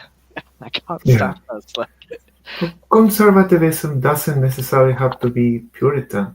It's mostly about just freedom, letting people do whatever they want, as long as they don't hurt others. Simple as that. You can't run shit, especially in art community, on Puritanism because you just get kicked out. Like when the Puritans like ran here in England, like really for a while and stuff, we just kicked them out, and that's like when they went over to America. Like, oh yeah, you go, you go fuck off and do that shit over there and stuff. They were basically excommunicated. Like, get the fuck out of here. Like Oliver Cromwell, he was a Puritan. He wanted to stop Christmas. He wanted to ban Christmas. He did for 11 years, and and like he made everybody. Nobody could wear color at all. I'm a goth, so I don't really have a problem with that. But you would love that. You'd have been like quite a fashion. Yeah. So all right, okay. That's I'm fashionable now. Nice. That was on a gas tank right there. Here's Johnny. That's cool. Nice. Is that? That was on a hood of a. Yeah, that was Jack Nicholson. From The Shining. Nice. Here's a set of gas tanks for Harley Davidson Eagles. He looks and like then we got some Jack Nicholson plus Elvis. Marilyn. Oh my god. Ah. These are different portraits and stuff. Frank Zappa. I would use projection, honestly, at this point, because you want to mass produce it. You're not worried about it. You want to get it as accurate for the customer, so you project it and then you paint it. You know, you're still painting. Yeah. Very proud of that Bon Jovi. Elvis. Did lots of different Elvises. The Kiss. There was a stencil right there. When you speak of stencils, that was a stencil right there. Eric Carr. Look at Biggie Smalls and the Biggie. Bob Marley, and there's the reference. Damn. Bob Marley, Aaron Lewis. I forget. I think it was the album. There was the album cover. I forget who that was. It might have been Prince, maybe. Slash. I've done a lot of like Axl Rose. That Biggie looked great. Thank you. I really, really appreciate it. There's Kirk Hammett. Oh my There's God. Eddie Van Halen. I'm telling you, over the years, you're talking 30 years ago, I did some of these. These are on from photos. That's how long I've been in the game. Really. I just never, made nothing else. I was a local guy. There's Stone Cold, Clint Eastwood. Yeah. And you can see my levels of ability, increasing over the years. Some things are worse, some things are better, because it's all over the years. Look at this, Dave Letterman. I really like this one. Look at that one, Cape Fear. That was on a T-shirt. Yeah. Wicked Witch of the West. That'd be, Hannibal Lecter. That was a big seller, the Hannibal Lecter shirt right there. Really big seller. I don't do this no more. I haven't done like shirts and stuff in years. I mean, literally. I've concentrated on other stuff. But this was like the thing for literally 30 years I've done airbrushing. Just the last 5 years I haven't done as much. You don't have a shop that sells all of these now, or? No. A lot of them have closed down. It used to be in the 80s. We used to have it was competition. Now there's nobody barely doing airbrushing anymore. It's really funny how airbrushing has disappeared a lot. That's weird because that's one thing I wanted to learn in college and stuff, and I never. It's fun. I love it. It just it's a lot of time consuming. I did do a friend of mine's shed this past summer. I did one mural. Paid me $1,000. I said, all right, I'll do it. Thank you for tuning in, ladies and gentlemen. I've got a little video for you now. Lefties losing it. Now it's time for Lefties losing it. Let's have some My fun fave. looking at reactions to Donald Trump's extraordinary win. The red wave has cometh, and the lefties That's are, right. well, they're giving you too Losing much it. content. I'm sorry. No. Why? Look at It's crazy, people. She's putting As that for onto this the next camera. lap- Must be. Yeah, probably because they've seen how big the last ones went. If you idiots elect that demented man, I will burn this to the ground. And this woman is too old to be this stupid, but sadly, leftism and TDS can leave the sufferer delirious, delusional, and dangerously stupid. You voted for a racist, a rapist, a dictator. You voted for a bully, a bigot, and a narcissist. Even the Germans tried to warn us, but you didn't listen. You didn't listen to the historians, the psychologists, the educators. Of course not. Obviously, Because she's not looking at dictatorship Germany 101 today. Is to Yeah, right. convince you to distrust them versus their mentality. It's always the dimmest folk who go on about educated experts. If you're wondering why these lefties are so triggered, so shocked by reality, so out of touch with their fellow Americans, well, it could be because they consume the type of media I'm about to show you now. Here are some of our favourite media leftists who were convinced that Donald Trump was toast, that Kamala was going to win and win easily. To my humble view, welcome back. The next president of the United States. Whoopi I think it's Goldberg. going to be a blowout, actually. I don't think it's going to be. I don't like her anymore. I used to like Whoopi Poopy Goldberg gold turd. years ago. We I call thought her films poopy. were quite funny. We call her poopy gold turd. So my older brother's. She's such a whinger, isn't she? She's just a proper Yeah, carrot. all of them. My older They brother all- loved Sister Act, and I grew up watching Sister. Yeah, because we older all brother- did. Yeah, he put We, us on we all loved Robert De Niro too. We all loved. Yeah. I could go down the list of all the people we loved, Oh, and then yeah. we find out that they were scummy. How scummy they really are behind the scenes. And how many people love Puff Daddy? And now they Stephen find King. out how really. Right. Yeah, all of them. All Roger Waters. Roger Waters, I was like loved until he started putting Trump's head on a pig. Until he started putting Trump's head on a pig, and it's like, what are you doing, dude? Howard Stern, another one. Puff Daddy, I never liked him. I always thought he was up himself. Yeah, I didn't like him either. I didn't ever like him. Did you notice? He didn't have no talent. I never liked their music, anything, nothing. Johnny, do you remember when Puff Daddy, like, in the early 90s when Godzilla came out, he came to Britain and stuff, and he hung around Britain for like a little while because he did like the soundtrack for. When Jimmy Page, they're saying Jimmy Page is on one of these Diddy tapes. Honestly, why do you think Ellen DeGeneres? Literally, they're all leaving. Ellen DeGeneres went out to your guys' side of the world. You guys inherited Ellen DeGeneres.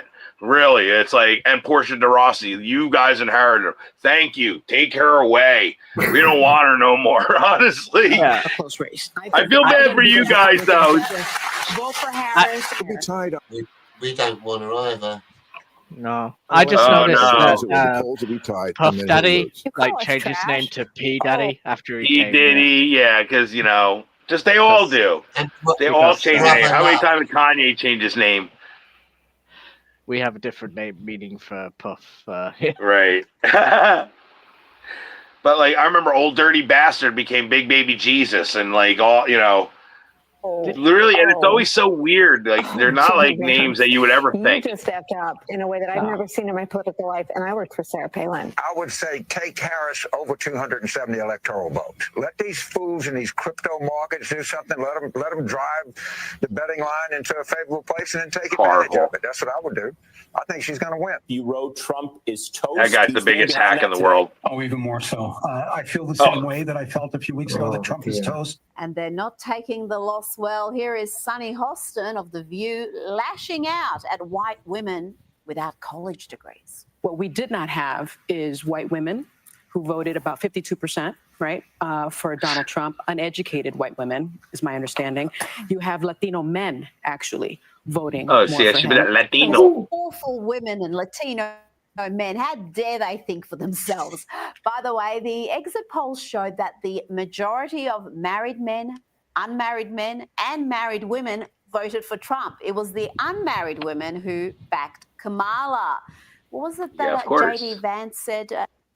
All the unmarried cat women.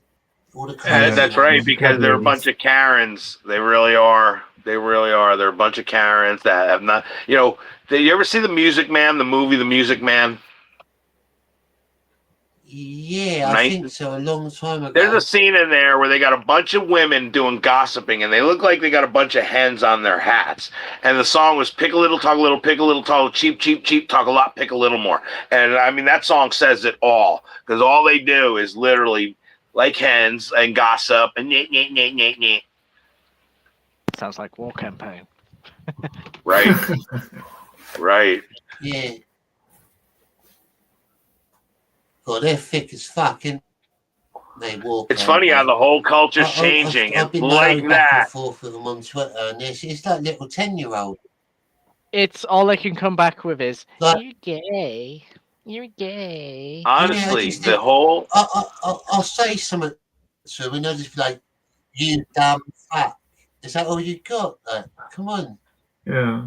Fucking hell, it's not even worth responding to him. I just laugh at them now and mute them. Honestly, I just respond with like a gif of a toilet flush now. Just like if they're gonna go around, if they're gonna go around with the WC, You gotta get the prices right, loser sound. Boom, boom, boom, boom. Yeah. That's what it needs. Honestly, like the whole culture has shifted on its ear, and literally Morning Joe and all those shows, they're all starting to panic. They're all fighting with each other. Rosie O'Donnell's like calling her own lefties like despicable, and like they're fighting. They're imploding. They're imploding, and they're running away because the truth's going to come out. That's why they're hell bent on starting World War III right now. Putin came out 3 times yesterday, or 2 times, 3 times, saying like, we're holding the United States responsible, and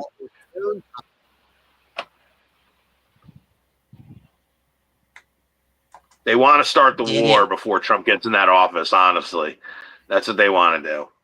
So everyone buckle As up. disgraced music mogul Sean Diddy Combs prepares to appear in court to argue for bail a third time, new people are coming forward with disturbing allegations against him. I'm going to dig into 5 new lawsuits filed this week and the impact, if any, they could have on Diddy's federal case. Welcome to Sidebar, presented by Law and Crime. I'm Jesse Weber. Right. This could get dark, people. Oh, it Cases is where dark. Combs have lived and worked for decades, and they're just as equally as disturbing as what we've heard in the past. And we know that Tony Busby has filed a number of lawsuits already against Sean Combs. He says he represents over 100 alleged victims of Sean Combs. And just to take a step back, you know by now what we're talking about, right? The criminal charges that Sean Combs is facing out of the Southern District of New York. A grand jury indictment led to charges of racketeering, conspiracy, transportation to engage in prostitution, sex trafficking. Prosecutors claiming that Combs used his influence as the head of Bad Boy Records and his other businesses, his significant wealth, his influence, his power, to host freak-offs, these elaborate sexual orgies that involved illegal drugs and male prostitutes and coercion and force, and there were entire camera setups. And the government says that Combs would go to any lengths, legal or illegal, to satisfy his sexual desires. We know that the rapper was arrested in New York in September. He's been locked up ever since in the Metropolitan Detention Center in Brooklyn. His defense team is actively trying to get him out of there. They are going to be trying for a third time to get him bail, this time in front of Judge Arun Subramanian. We're actually going to be doing a whole separate episode that's coming out tonight, too, on what you can expect from that bail hearing. And also, we're going to cover that live for you on Friday on Law and Crime as well. You can check it out on our YouTube page. But as we now know, he's not just facing the criminal charges. He is also facing all these lawsuits, a barrage of civil lawsuits. The floodgates, they really seemingly opened after his ex-girlfriend, Cassandra Ventura, filed that bombshell lawsuit against him, claiming that Combs subjected her to a decade of... Did you not see that security footage of him? Oh, picking yeah. her up in the hotel? Oh, yeah. I saw the unedited. I wish there was. I wish there was sound. Sucks there was no sound. If we could have heard what he was saying, that would have really hammered it home. Honestly. You ain't get to that elevator, bitch. I got you now. There's a video, I think 50 Cent is putting out a documentary that's going to leak out some of the footage of their ritual shit, like Eyes Wide Shut. If you've seen Eyes Wide Shut, like there's Diddy parties that they're all in a circle with a girl laying out on a table. I don't know if they're going to like literally murder this girl or what, but they're ritually around her like doing this dance step, holding hands, all men in white, and P. Diddy's like right there in the center of it and doing, I mean, real satanic shit. You want to talk about like the satanic shit that they put in movies. This shit is beyond anything any of us could ever comprehend. We would never, I mean, they're eating feces on toothpicks, literally, just to be despicable and to be disgusting because they hate God, they hate the world, they hate humanity. He's one of those angry... Oh my God, he's possessed by a legion. He's got a legion in him. A legion. He's not possessed by one demon. He's possessed by a legion of demons. He's a portal of demons. That's what he is. He's a portal. He said Tom Hanks is one of the worst as well recently. He is. Isaac Cappy. Go look up Isaac Cappy. They say Tom Hanks had something to do with Isaac Cappy's demise. Yeah, Tom Hanks. Damn. He supposedly committed suicide, but Tom Hanks put out a Combs adamantly denied the claims, but you remember he settled that lawsuit with Cassie the very next day. It's going to spill into Pizzagate and shit. Tom Hanks is meant to have left America, I think. They all are. They all are escaping what's coming. I think he's got a place in Greece, so he can get several other people coming forward to say that while Combs appeared to be everybody's favorite celebrity rapper, appearing on talk shows, guest starring on TV shows and movies, behind the scenes, they say he was essentially a ruthless criminal. Well, on Tuesday, attorney Tony Busby filed these 5 new complaints, and they share a common theme. They share a common theme with the others that he's filed on behalf of clients who say that Combs abused them. They all talk about Combs' alleged drug use, the claim that he and his associates would drug or lace drinks with GHB or ecstasy that he would give them to unsuspecting victims. In the baby oil. Allegations that not only he, but his associates, his bodyguards, participated in. They would put the drugs in the baby oil, and that's how they would absorb it. And all the plaintiffs, People wouldn't even know they were being drugged. Against not only Combs, but also his companies like Bad Boy Entertainment, Bad Boy Productions. Now, before I get into this, I have to stress something. Combs has always denied any wrongdoing or criminal activity. Of course. Okay? He and his friends have said that if anything sexual did happen, it was consensual. And remember, he hasn't been found liable in a court of law yet. He hasn't been found guilty in a court of law yet. And I think the argument would be it may seem strange to you and I. You and I might not engage in these kinds of freak-off sex. He's dodgy as fuck. He was blatantly involved in Tupac and Biggie's killing. Oh, my God. And his girlfriend that died, too. His girlfriend that died, too. He had a girlfriend that died? I haven't Yeah, there was some woman that died under his, I reckon. All these celebrities, you look at every single celebrity, everyone, they all have a suspicious death somewhere in their past. Like everything from John Travolta's son falling in the shower, Morgan Freeman's granddaughter supposedly died in a mysterious way, Jennifer Hudson's family getting this, every single one of these celebrities. And they say those are actually sacrifices. Whether that's true or not, it's just funny how it all kind of adds up. They all need the blood sacrifice, and they said, we're going to expose you. You're gonna sacrifice one of your family members just to prove your loyalty, because they're a mafia. And if you're willing to sacrifice your mother, you're willing to give up everything just for the cause, and that's what they do. I believe it. I really do.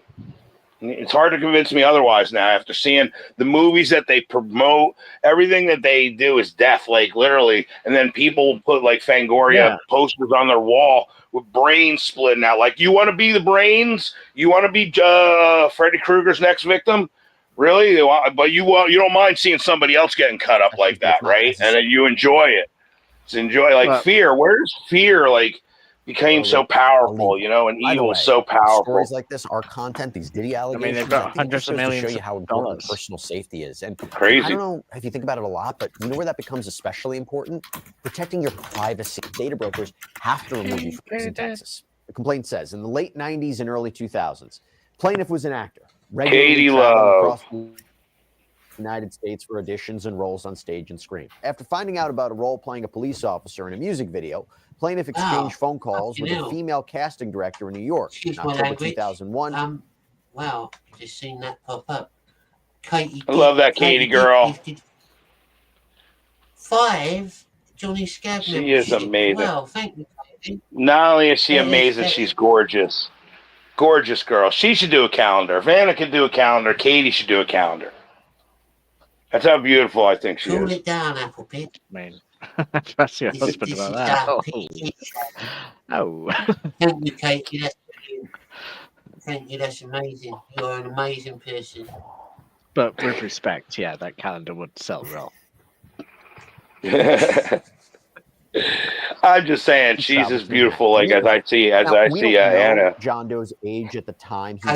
Katie is a very beautiful woman, inside and out. Beautiful. Inside out, yes, her heart. That he was an adult. But we've told you about other lawsuits where people claim that when they were children, maybe sometimes when they were auditioning for Sean Combs, they were sexist, they were drugged. So John Doe goes to New York, goes to a hotel near Central Park, and it's there where he meets up with someone appearing to be Sean Combs' bodyguard or an assistant of some kind. And they talk about John Doe's background and his fitness routines. And when Combs comes in, he asks John Doe questions about himself and his trip to New York. And he reportedly wants to know if John Doe is there by himself. Did he have any friends? The other day, I watched some urban explorers going around one of his abandoned mansions. It was pretty creepy. Yes. He had secret rooms. Tunnels, they say. They all have tunnels. Yeah, that's what they say. But in this documentary, they didn't show any tunnels. They just had this little secret room that you could push a wall to the side, and it went into a little safe room. But it looked creepy. It looked like somewhere you'd hide a body or something. The shit's gonna lead to Pizzagate. I know it. Oh, it is. John Doe told him There's no. already like paedophile allegations, isn't there? That he was human trafficking underage girls and boys. Absolutely. Well, that's what I'm saying. Like, he had multiple locations too. You know, he had multiple houses, and they say some of his places that he owned had tunnel things that he was utilizing. I reckon he was just a sex fiend as well. I reckon he bats for both. It's way teams. beyond He don't that. care if he's a boy or a girl. He's beyond a sex fiend. That's He one of just the things he wanted to attached himself to. He was about power, control. It's a power trip now. He really is, and he was possessed, and he was doing literally. I wouldn't doubt if he was actually visited by Satan himself. Literally, I wouldn't doubt it. Somebody that high up, I wouldn't doubt. If not Satan, one of Satan's generals. I wouldn't doubt it. I'll ask around, see if anyone.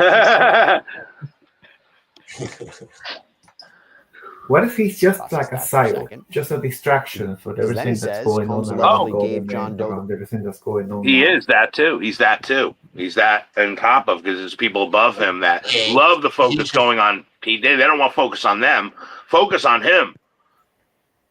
They'll sell each other out. You know, Hitler killed his own guards. You know, when the time came out, his own best friends. He'll kill you right to your face.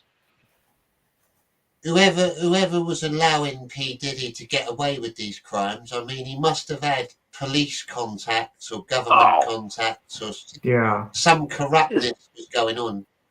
He was friends with the Clintons and the Obamas. Literally, they all went to their parties and stuff. They mingled with among the echelon of echelons. Oprah, all of them. They're all there plotting what they're gonna do. Like Pinky and the Brain, we're gonna take over the world. Ooh, that's what they were. There's a lot of I know that Snoop Dogg recently said that P. Diddy was a police informant as well. He said that he was a known amongst the rap. Yeah, he was connected to his side of the bad side of the FBI, the ones that are selling everybody else out. Of course, he's got his connections in there, and it's the claim to be an informant so that it could be way to boost. Oh, I'm doing this to help you guys. You know, you wouldn't know all the stuff if it wasn't for me. Well, yeah, you're all perpetrating it too, and enjoying it, and being part of it, and orchestrating it. Yeah. So it's just the same thing as Jim Carrey coming out as this guru when he has his hands all bloody and everything else too. You know, it's like he's coming out like a guru now. You know, see, they do that like he's exposing the secrets. No, you're doing it to cover. You know, it's to save face. He lost a girlfriend in another mysterious death, right? Yeah. Mysterious death. So I'm wondering, like maybe like that's like when he started turning. Like, Yep, of course. That's what they do. I got a question, Johnny. Maybe you can answer better. Would he be compared? Would you compare him with what Jimmy Savile was like? Absolutely.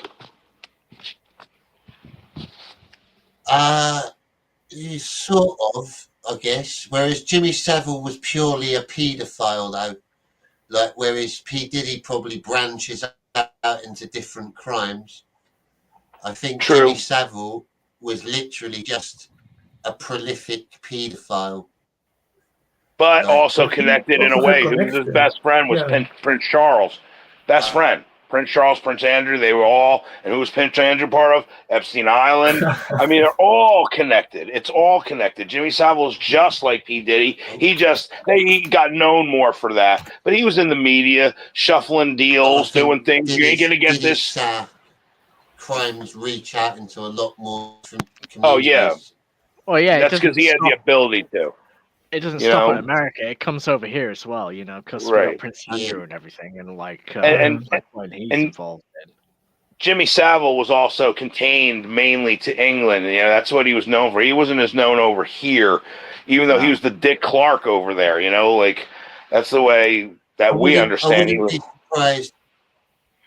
I should imagine Jimmy Savile did commit some crimes abroad as well that we don't know about. Oh, because absolutely. He would have traveled around the world a bit. Think of it this way: if he was alive today, if Jimmy Savile was alive today, he would have been on Epstein Island too. Just think of that.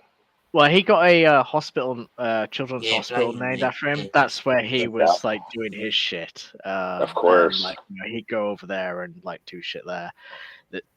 And then you got his mate Gary Glitter that you know, he did his thing and stuff. And then he like basically got he did time in prison. Is he still in prison now? Like he got I don't think so. excommunicated, and then he like went off to we kicked him off to like some Asian country where he's like spending time. It could have been Thailand. It could have been Yeah, maybe Singapore. I'm not sure where. Miss Solar Terror, Barb Rogers just gifted one Johnny Scab membership. Thank you, Barb. Oh, that's awesome. That's very nice. They basically kicked him back over here, and we put him in jail for a while, and then he got out of jail, and then we put him back in jail because like he was still fucking nonce. Yeah, they're nuts. Yeah. Yeah, he's not a good man. But I then, mean, just like Roman Polanski too. I mean, he can't come back to America. He's on exile. You know, he's like, these guys are, you know, they flock crazy. together. They really do. crazy. And it really is when you look at the history. But Hollywood and entertainment was all built on that to begin with. You got to remember the whole foundation of this stuff was to be what it is now. It was the plans from the beginning, and that's why everything is television. Tell a vision, you know, channel. You're going to channel programming. It all, when you think about it, you're being programmed with entertainment, something to detain you so something can enter you. The whole word is even suspect. Hollywood, the wood of a holly tree is what a warlock used to put a spell on you. These are the things that we don't even understand. CBS was founded, the big eye. The big all-seeing eye to see you. Now they have cameras and televisions. Now they have microphones and everything. They record everything. That was their plan all along. But we don't see it because it was, you know, let them eat cake. Let them enjoy themselves. We're going to give you some, you know, M&M colored cyanide pills. It'll look just like M&Ms, taste like M&Ms, but it'll kill you. And that's exactly what they did. They did it over and over again. Now then, I have got a super idea because, you see, one of my troubles is that I'm a bit villainous. So the BBC decided, why not? Oh, show there on film. it is. Steve, we got it all in. Just watch the super film. Oh no, it's Rolf Harris too. No. And good evening, ladies and gentlemen. We'll fix it. Yes. Good evening, ladies and gentlemen. Welcome indeed to another edition of You know, look at the creepiness. How he got a sneaky little kiss in on the little girl. Oh, of course. Like Joe Biden sniffing hair. Style, isn't it? It is. Just birds of a feather flock together. Good evening, ladies and gentlemen. Welcome indeed to another edition of Jim Sniff. He had a quick sniff. Fix It. Give both these young ladies their Jim will fix it. Because he was a vampire. Because, wait a minute, how old are you? 12. Katie's asking me a question. Do you still have PayPal for your mail and mysteries? Yes, I do, Katie. It's in the little ticker at the bottom of the screen. It's Just under the Druid link. Child. PayPal me, Druid Child. Thank you. Yeah, it is still there. I just under the link.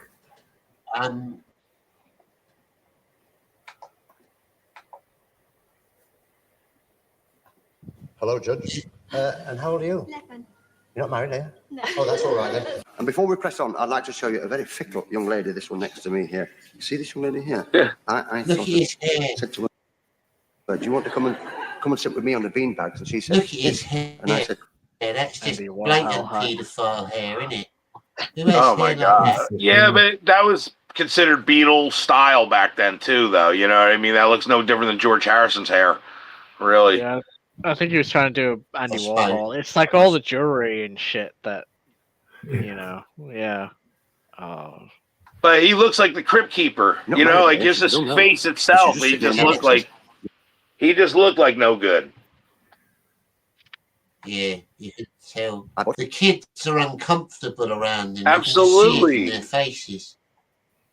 Yep. I'm sitting down there. You want watching me. because They probably heard from their friends. Don't go by the host. And give our love from Jim will fix it to everybody.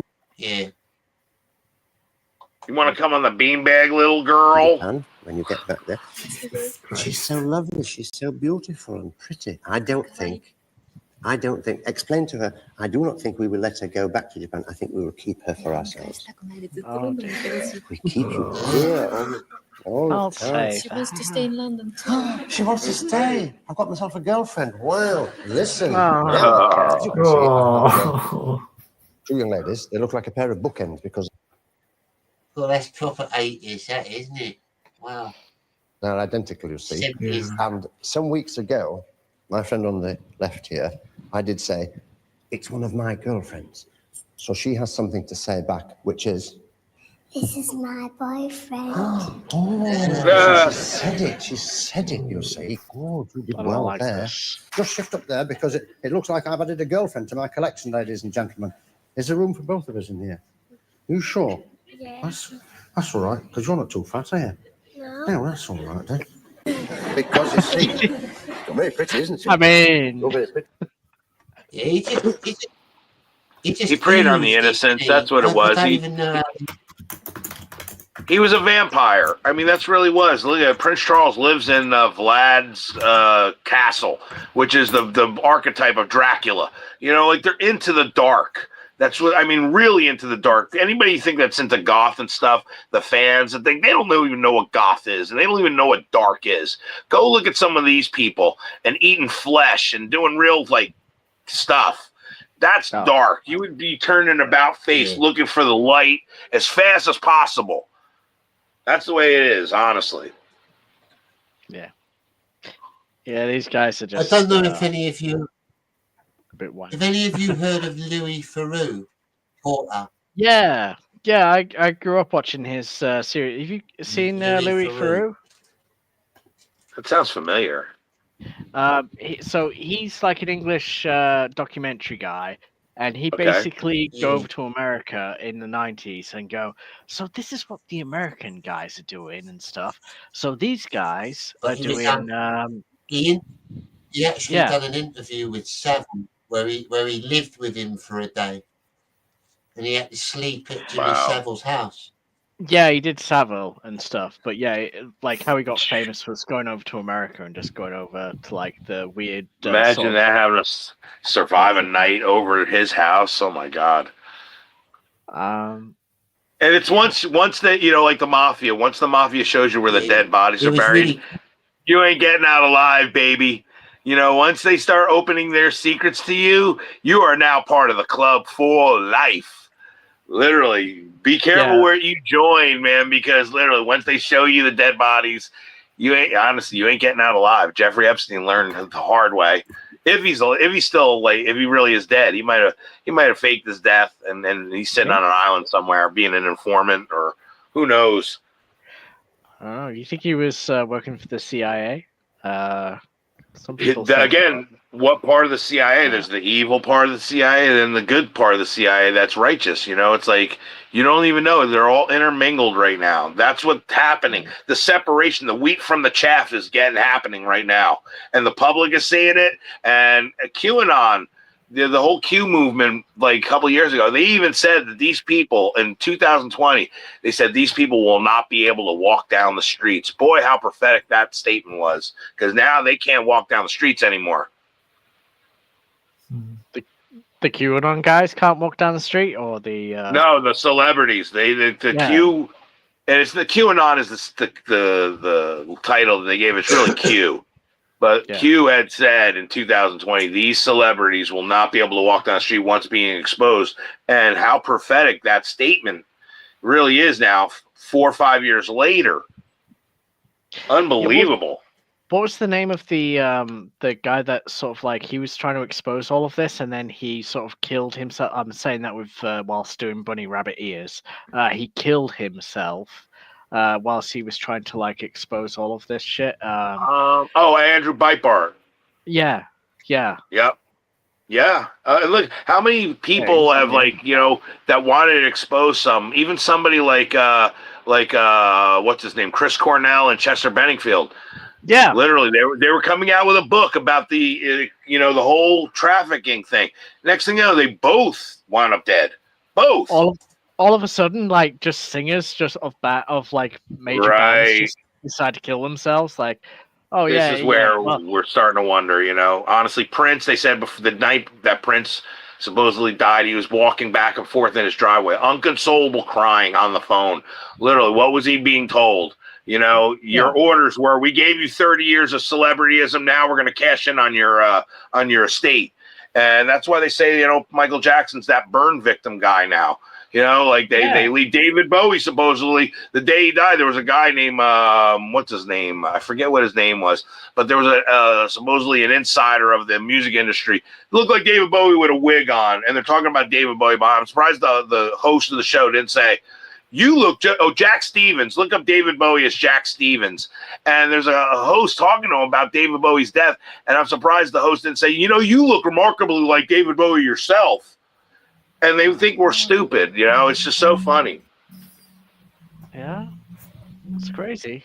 It really I is. mean, it could be a thing, That burn victim does look a lot like, sound a lot like Michael Jackson. Kind of talks the Yep. way Michael Jackson does. They Has all said the Prince came out inflections. as his sister Tika, and if you look at certain appearances of Tika, it looks like Prince in drag. It looks like Prince with just female things. That's how much. Same height, same walking cadence, same everything. And people are pointing it out. And why would the guy from Linkin Park kill himself and stuff? He's got wife, he's Right. got Oh, we all kids, said that. We all $1 said million. that. Kurt Cobain. We still don't know. There's things coming out now that Kurt Cobain was murdered. Literally. Well, I think that's more like pressure from a bitch wife. That's Maybe, but there were some things he wanted to reveal, supposedly. Courtney Love is a bitch. Oh yeah, yeah, no doubt. I feel bad for him. I'm glad I didn't make it in the industry. I'm glad I didn't make it. And I'm 55 now. They can't dangle a carrot over a 50-year-old like they can a 20-year-old. You know what I mean? So it's like, I'm glad, because who knows if I would have gotten swept away in that thing, if I'd even be here to this day. Oh, Johnny, can you please check if you got Katie's PayPal? I hope everybody has their She's tinfoil asking. hats on. Secure. Yeah. She sent something to you, Johnny. I don't know if That's she because sent- Katie's if she so sent awesome. something. Well, thank you, Katie. I just have to check a minute. I have to log into it. 2 seconds. It's great to see Katie's channel growing. I see more and more subscribers and things, and she's getting more views and her panels and stuff. It's amazing. I love seeing that. Yeah, I like popping on a show and stuff when I'm at work and things and stuff. I can't. I'd love to one listen day. to One day most of I'll it, stop but in there if she'll allow me. I would love to. No, it also works great for me. I can listen to her show while I'm working. Yeah. It's really fun. And that show, BTM Reviews, I like listening to that one as well. I need to watch The Penguin, though, because he's been reviewing that lately. See, I feel bad myself in the sense of I'm getting more involved in the vinyl community and the record world and music and stuff. That's kind of pulling me away from my time when I would spend with Comic Ski. But I'm actually I'm being on shows and hosting things, and they're coinciding at the same time. So it's like I'm not in the chats as much anymore. It's like, it just happens to be like when Johnny comes on is where my free time is, and I get to actually participate. But I feel bad because I'm missing out what's happening, kind of like a soap opera. You see, like, the thing, and now, like, the talking points, I'm, like, kind of lost. I got to go review after a couple weeks where I'm, like, really dedicating some time where I'm getting in a movie that's going to be in the Cannes Film Festival, believe it or not. I got interviewed because one of the shows, the Rachel Scoe show, and I tried to send the director over to Ethan because I'd love to bridge the worlds of the vinyl community and the comics because they're very similar in a lot of ways. Same collecting kind of dynamics and stuff. Same dynamics with the panels and things. It's really amazing. And they're going to be doing a documentary on podcasting, this whole phenomenon. And they've chose the Rachel's Ghost morning show as like their topic. And I'm a panel on there. And literally I got interviewed 2 hours, played a couple of my songs. Hopefully some of that's going to get in the movie. And that's just going to be hopefully a really great thing for myself And I just feel bad though not being able to, missing out on what's happening and stuff. I like that. Let me know you got it. I don't think anything's come through to my PayPal yet, Katie. I just logged in. Oh, wait. Look, I took the. I'm gonna send the link again. You can verify it, Johnny. I'm gonna post it in the private chat. This is what you got in your And Johnny, you'll get an email. your X. If when it comes through, you'll get an email confirmation as well from PayPal saying Katie Ditch Channel sent you a PayPal. That's how you'll know. Yeah, Katie's PayPal'd me in the past, but nothing's coming up. It's right. The address is at the bottom of the screen. Druid Show. And it sucks if you're typing it in, you don't realize you made an a Q or something, like a wrong letter, and then it goes through. Then you got to kind of refund it and do all this stuff. Or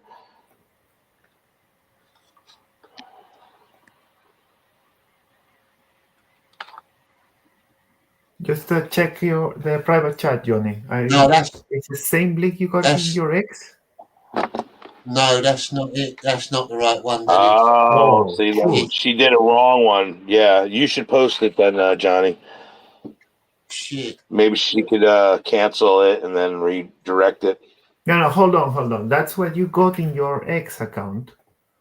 Maybe shortened somehow. You see the header of your X account, Johnny. Hang on, I'll put the real one. Yeah. PayPal. And that might have been an old one, Dennis. Or maybe shortened somehow. Right, abbreviated. Because it says paypal.me/druidc. That's how it sequence in your X. I should be child. All right. Yeah. Sorry, Katie.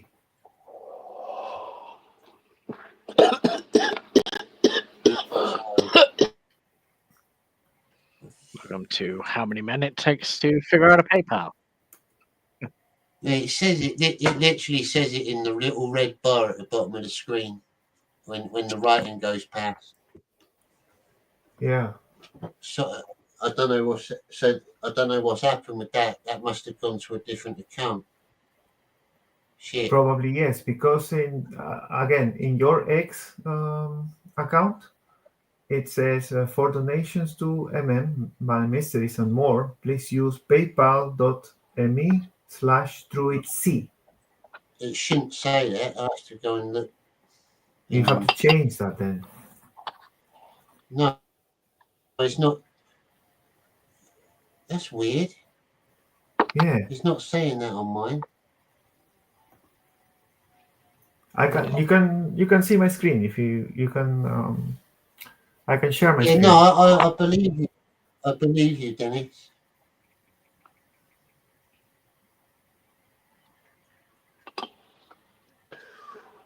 Yeah. I had to. Yeah, it was. It was. They cut it off. Yeah. I just had to edit it. I don't know why Yeah, they it did has been that. cut off somehow. Anybody who could have wanted to give you a donation for My Mysteries have been misdirected by this. Could have been misdirected by I this. didn't even know. I forgot it was even on my Twitter because I just leave it on the bottom on my live streams. I didn't even know. Shite. Yeah.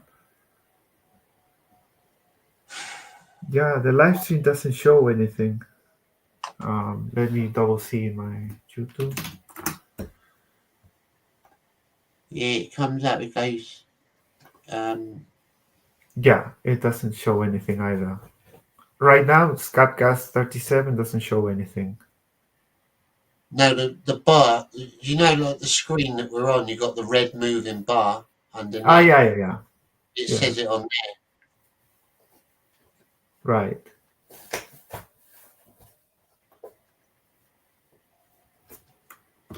Is it?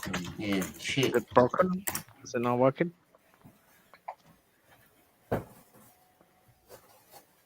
Is what not working? The payment thing for your Mail Mysteries. Is that what's broken?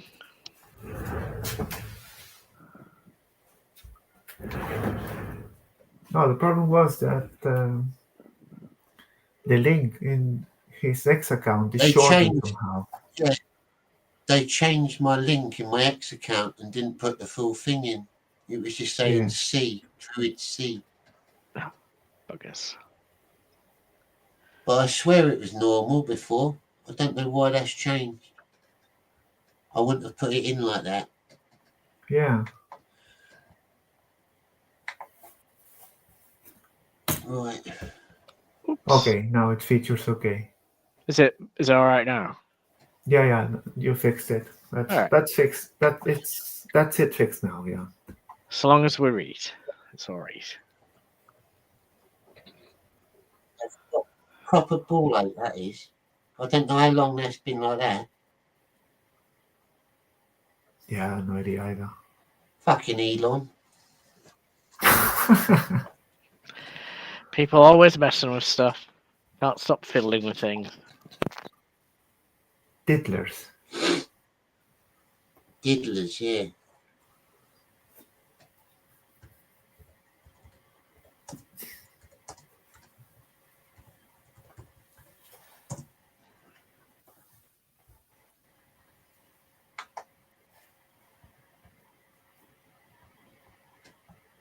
I've got some. Oh no, I lost it.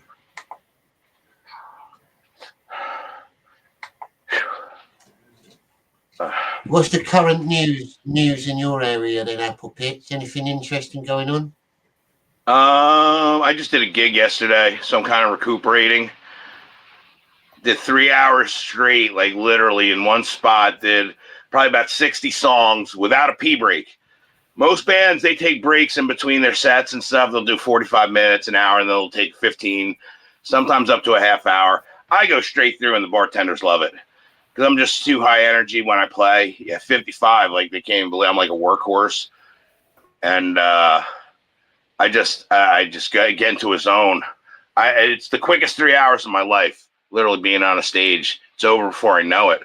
I don't even realize that much time goes by, and I don't even stop playing. Like, I go in from one song to the next. Once in a while, I'll take a couple sips of like my water or something just to like, wet my throat. But usually I'm going like 10 songs before I even like stop. I recorded it. Hopefully I might post it and then on my channel, and then people could see the show, which is always fun.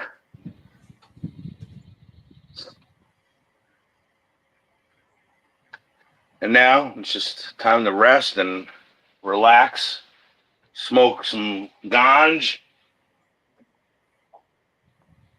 and enjoy times like now. Whereabouts are you in the Americas where you can enjoy? New Jersey. Actually, you know where the Jersey Shore, the TV show, MTV. No, I know where Geordie Shore is in Newcastle. No. There was a TV show, I don't know, about 10 years ago called The Jersey Shore. And it was on MTV with Snooki and JWoww and all these people. And they filmed it right in my hometown on the boardwalk in Seaside Heights, New Jersey.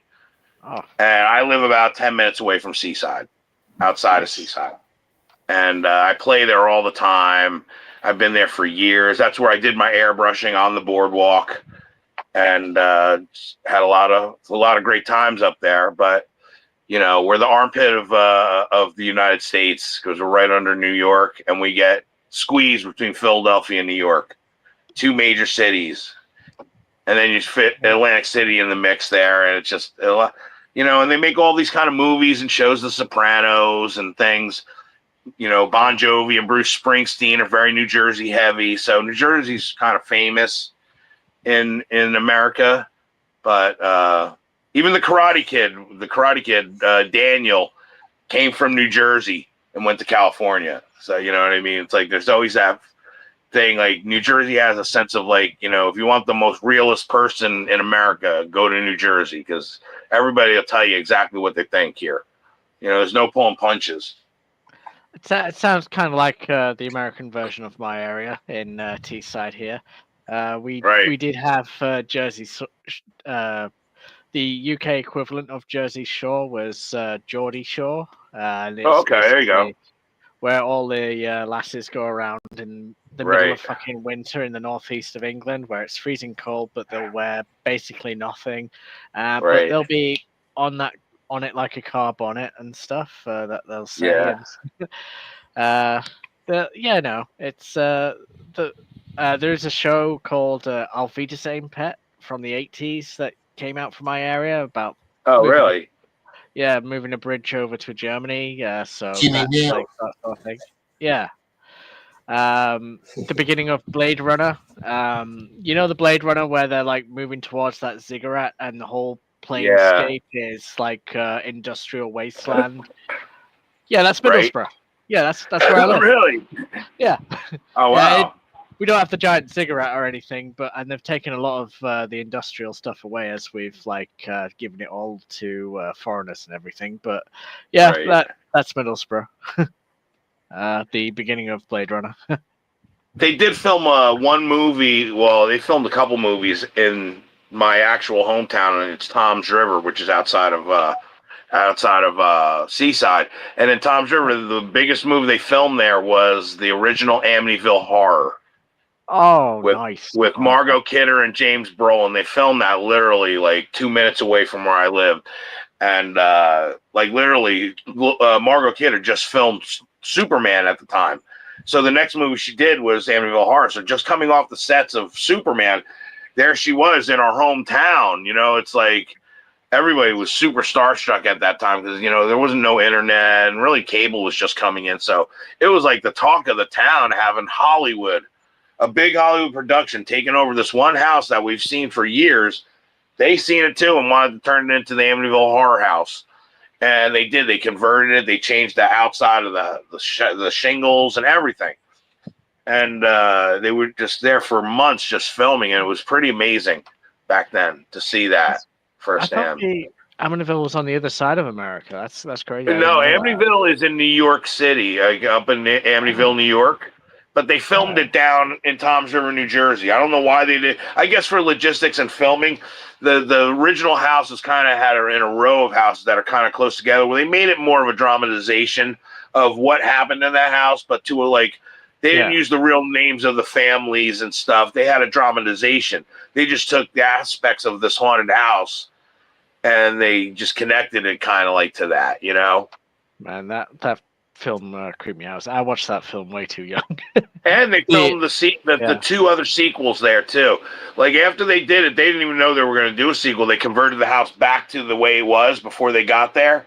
Then they had to do the sequel, so they had to go back to that house again, convert it again. They actually moved the house. The whole house got moved to where after the series were done, they actually moved the house further in because there were so many people there visiting the house, like Graceland, that they got tired of it, the actual homeowners, that they moved the house over and they built a whole nother house in front of it. So you can't even see it. Like you come around a bend, you could see the house because it used to be on the corner. And you could see the whole land just like it was in the movie. It looked like just like the set. I would think that they should have kept it like that. It would have been a great tourist thing, but people are trying to live their lives. They didn't want to be, photographed all the time. And, so you kind of feel for the people. I was going to say as well to Katie Did, if you inbox me and let me know how much you sent, I'll pay you it back when I get paid because I feel a bit guilty now. You just sent money out to someone random.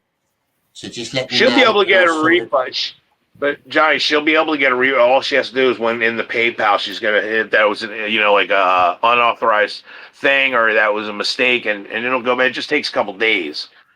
Well, whatever. No. I'm happy to do it instead. Jesus. Yeah, but Dennis, you didn't know it better either. Your heart was in the right place, brother. It's my fault. She cannot get a refund, of course. Right, she'll absolutely get the refund. It just has to be a process. That's all. All right, okay.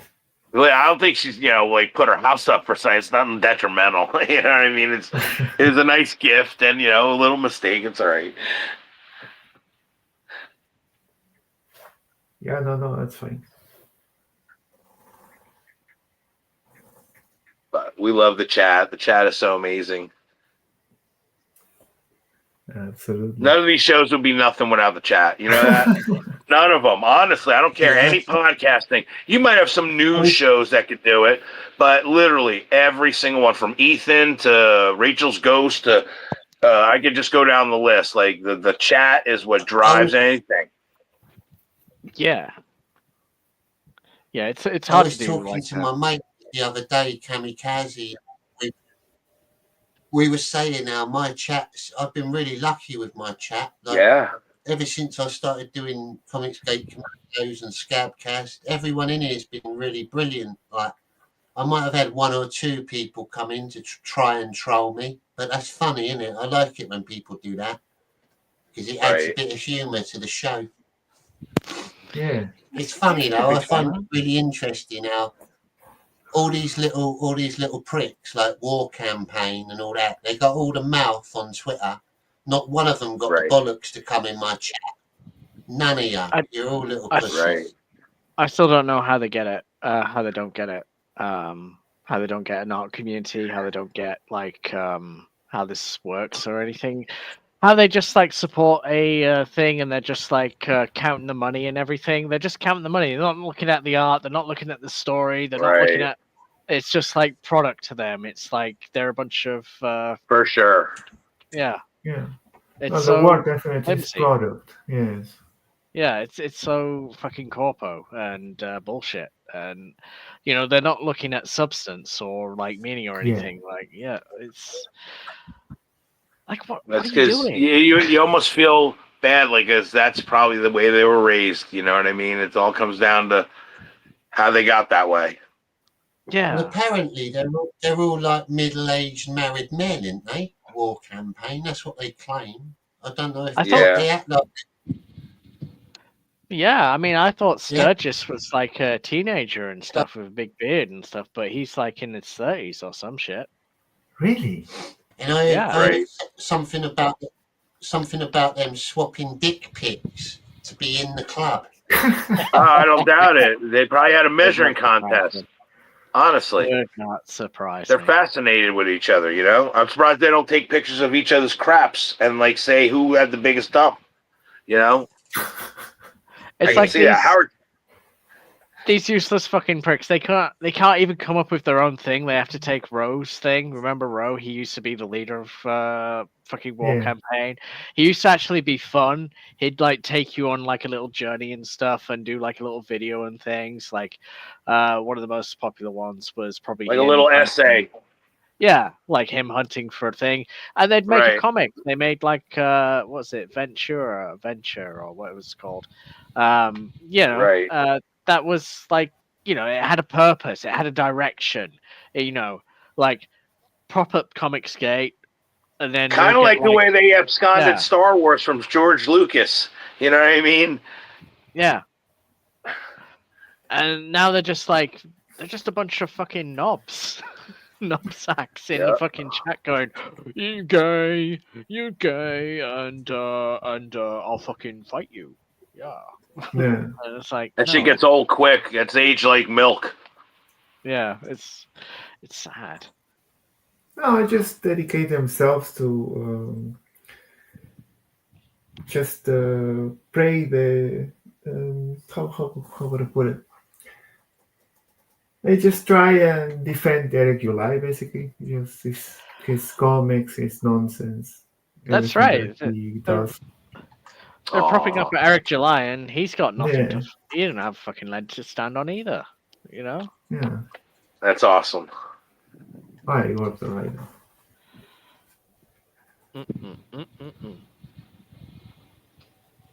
I don't understand also these little trolls like Cam and these guys. And this bastard was just throwing the worst insults to Aaron Lopresti's wife. What the hell was that? These guys know that they are going to face no consequence. There's not going to be a husband behind the keyboard or son That's to knock their that's teeth why you out. got to realize these people that are keyboard warriors. That's all they are. Yeah. They won't put themselves on the front lines and put their face. They never will. They tried to take the piss out of me. I said, you're all fucking anonymous pussies. And they said, but you wear a mask. And I said, well, at least I'm on a camera. At least you can see me and hear me. You know I'm a real person. Yeah, right. You're just little fake fucking pictures that you hide behind. There's a big difference. Really is. I mean, these guys just, I don't know. They have no argument. They have no fucking leg to stand on. All they can do is say either late book, which in the art world means absolutely nothing. I don't know if people are Berserk fans. That book came out 10 years fucking late. Are we going to go to the? I can't buy this book. It was 10 years late. No, it's a fucking masterpiece. Buy that fucking book. You know. I just say to people, literally, if you're going to be a shit talker, I respect anybody who'll come on camera and be a shit talker. But if you're going to be a shit talker behind, not even come on camera, I ain't got no time for you, no respect in that way. No way. Get out of here. You can't even, like you said, you can't even hear these people's voices. You don't know if it's a kid, an old woman, or what. You ain't got no context on who it is. Or what about when they start like other accounts and then they start trolling and then they, you try to ban somebody and then they come back as another account, or they try to say that they'll even like pose as you and then use your name in other chats and try to think, I've seen that happen to other people. It's literally you just kindergarten watching at this point. Yeah. I used to have a Minecraft server and you just get like bad kids that come in and make like swastikas out of Minecrafts and out of like blocks and stuff, and you got to ban them from your server and stuff, and then they'll make another account, they'll come in and like, you don't like me. It's an epidemic over in the vinyl community. Honestly, I see people where they're coming in as the people that they hate. They're coming in as them with their same avatar, same name and everything, and then talking shit, starting new fights, and people think it's really them, and like that's an epidemic over there. Yeah, I don't know. I don't get it. Like, I don't get why they're here. I don't get what they're doing. They get enjoyment It's just to create chaos. Chaos. That's all it is. Misery loves company, and they love to do that. That's really no rhyme or reason. Why does people become possessed? Can't explain it. I don't know. I like my chaos a little more blood for the They've blood. got too much time on their hands. That's what it is. That's too. Idle hands, the devil's tool. That's what I was always told. You got nothing to do. You're just going to be occupied by something to do, not by your will. Yeah, I'm sure like it's these like little subversive comic twats as well that are pushing people like other creators away from Comicsgate as well, like Rini and stuff like them. Like, oh man, that's sad. Yeah, they can all take a joke, right? They spent year taking jokes and stuff, like 2 years. What they were with us and everything, and they could take every other fucking joke and everything under the sun. All of a sudden, they can't take a joke. Like, what the fuck's that about? Right. I don't know. Well, you know what? You got to understand, and I agree with what Adam said. It's kind of like the pressure starts getting to you after a while. When you're constantly having to like not only defend yourself, but then having to like fight these battles and be like always being on the offense now at this point. Like if you don't go on the offense, you're going to be having to be on the defense. So it's like either an offensive driver or a defensive driver, and it kind of burns you out because you start losing your regular life anymore. You know what I mean? Like you start losing, like your whole world is involved in the YouTube. Sometimes people need to take a step back because it ain't as much reality as people think it is. I can go down the street and ask anybody you get down the street, do you know who Ethan Van Sciver is? It's famous or whatever. I can even say some people, do you know who Tim Pool is? As famous as Tim Pool is, or I could say, Adam, what's his name, or any of these people, Eric July. Nobody knows who Eric July is down on my street. So these bubbles make people believe that they're like, like they're Kim Kardashian or something. And it's really not like that. But they live out the fact because they still have their own enemies. They still have their haters like a celebrity does. They have their worship fans like a celebrity does. So it just makes you, your head like Bulbous Head. I was going to have a band called Bulbous Head with a character that had a big gazoo head. And, and I was going to have songs called, one was going to be called Brain Shifted. One was going to be called Can't Find a Hat. Like other things, like all about big heads, pillow stains. Giant hairbrush. I don't know if you've seen the photo of Eric July without a hat on, but someone told that motherfucker to pull it off. Jesus Christ. It looked like Photoshop, no? Yeah. It looked like Photoshop, yeah. But yeah, these guys like Adam Weber, you're saying like freaking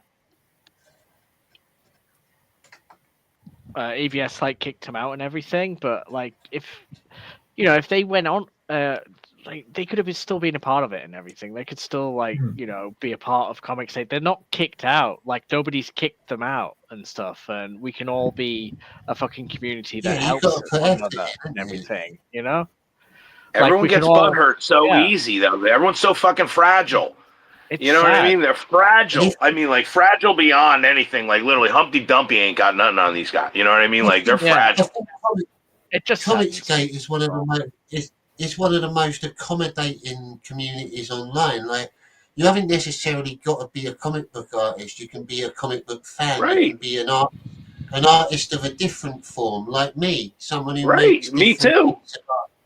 But as long as you're in the movement and you support their ideology, they kind of welcome. That's really what you're like-minded. We're like-minded, and when we see people that aren't as like-minded, that's when the discord happens. You know what I mean? And it's usually them that are the divisive ones. You know how many times people would say, "I don't want you in my life because you voted this way." I never said that to anybody. They saying it to me. Exactly. Yeah. I don't know. We could, I'm just trying to get like Samba. Comicsgate bigger. I'm just trying to like, help us increase in size. Right. Agreed. That's why I said I wanted to cross-pollinate with the vinyl community and the comics community. And I am intending one. I said it like this past year. I wanted to start a show based on that. It was going to be called the Comic Rocker Show, and it was going to be part music, part comic books, because comic books and rock and roll go together like peanut butter and jelly. You know what I mean? They're all it's together. That culture is the same in my mind. You know what I mean? I had a comic book in one hand and a guitar in another hand. It was all, and that's what my life was: art and music. It's alternative, isn't it? It's an alternative culture. Like not many mainstream people are into comic books. It's funny how rock and roll really stayed in the fray, because heavy metal is like never gets recognized for nothing. They never barely put them in the Rock and Roll Hall of Fame. You have to be like literally Metallica level to get in the Rock and Roll Hall of Fame. Literally, they never get like promoted anywhere. They took them out of the Billboard charts. They took them out of the Grammys. There's no heavy metal. They call it alternative or hard. They just lump them all together. You know what I mean? So I'm glad in a way that we are still rock and roll. We are the fringe. We are the ones that they don't want nothing to do with. Well, good. We don't want nothing to do with you. You can take your dance parties and things. We need to bring back Disco Sucks movement or something like that kind of thing, where we're burning records and fucking getting rid of the shit that's just terrible.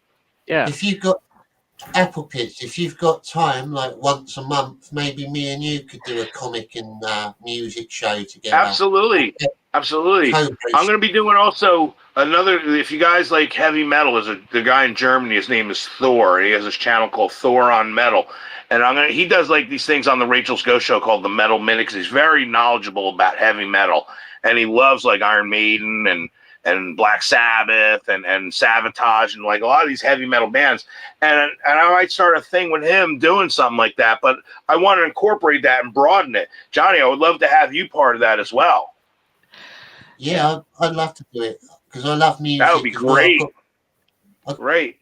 Got quite a good I'm telling you, Johnny, you should just show up in the chat in Rachel's Ghost Show, and you'll have a whole new audience there because there's thousands of people over there that love comic books and art too. As a matter of fact, Rachel watches Ethan and knows all about Comicsgate and watches Ethan, but just doesn't participate because she's got her own life going on. So to like enter that, but I just think you would benefit from it because you'd have a whole new audience and people that would be exposed to you, and just show up because Rachel does her channel where everybody gets a wrench. So anybody new shows up, they automatically stand out because they don't got a wrench. You'll immediately get a wrench, and then they're going to start asking you, hey, Johnny, why don't you tell us about yourself? And you start getting, she'll tell you to come right on the show. That's how I got known on it. And now I'm getting in a movie because of it. So, you know what I mean? You might want to consider that. Rachel's Ghost, it's every morning. For you, it would be the afternoon because she's in Canada over by California. She starts 6 in the morning to 9 in the morning. For me, it's 9 to 12. For you, it's probably like noon or 1 in the afternoon. Just check it out, and you'll see David Donnelly from Britain, who played with The Cure. You'd get along famously with him, honestly. You would, because he's into the punk movement, into like all that stuff. He knew like guys in the Sex Pistols. Yes, he's a panel member. And another guy, Joey Callio, who's in the band Dada from the 90s. He also comes on, like he gets rock stars and stuff. And people that write books, but it's very record collecting, oriented, because a lot of the people on there are just like, here we have comic book collectors. They're record collectors. They're very passionate about Beatles, like we are about Superman, But it's very similar, and it's interchangeable to me. I have just as much fun with Ethan as I do with Rachel, and I think you guys would too, honestly. Yeah, I'll bear that in Thank mind. you, Jim. I appreciate that, Jim. I've got to wind the show down now, guys. It's been brilliant having you on. I'd like to say though, I've got my on December 1st, if any of you are free, which is the next Scab Cast, I'll be having a birthday celebration. Oh, I want to be part of that, no doubt. Yeah, you guys got to play some tunes and stuff then. I'll perform a birthday for you. Hell yeah. Yeah, thanks. I might even play a few games. I might have a quiz or something interesting for the chat. That'd be awesome. Yeah. Thank you for coming in, lads. Thank you, Grim Jim. I'm glad you got your voice sorted. Yeah, I just went to destroy the camera. It's always a pleasure to have you, Dennis, and Mr. Mello D as well. I love you, Johnny. I'll catch you all very soon. Thank you to the chat. Thank you to all the people that bought in. God bless, chat. Thanks, everyone. Take care. Hella chat. Thank you. Thank you, everyone.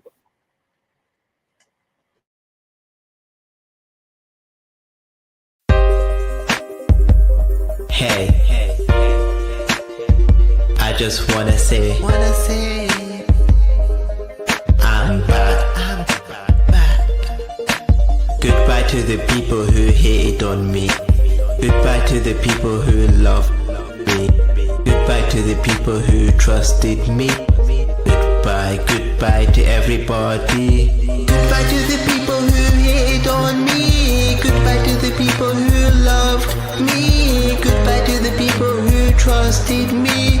Goodbye to everybody. Now I've made some change in my life. Now I've moved on in life. Now it's time to say goodbye. Goodbye to everybody. Goodbye to the people who hated on me. Goodbye to the people who loved me. Goodbye to the people who trusted me. Goodbye to everybody. Goodbye to the people who hated on me. Goodbye to the people who loved me. Goodbye to the people who trusted me. Goodbye to everybody. I'm thinking deeply right now. My life without you, it's like wow, but I don't know how to explain this. I don't know why it's happening to me, but I just realize you're not the person you used to be. Now I've left this city. This bullshit is not gonna happen again. Goodbye to the people who hated on me. Goodbye to the people who loved me. Goodbye to the people who trusted me. Goodbye to everybody. Goodbye to the people who hated on me. Goodbye to the people who trusted me. Goodbye, goodbye to everybody.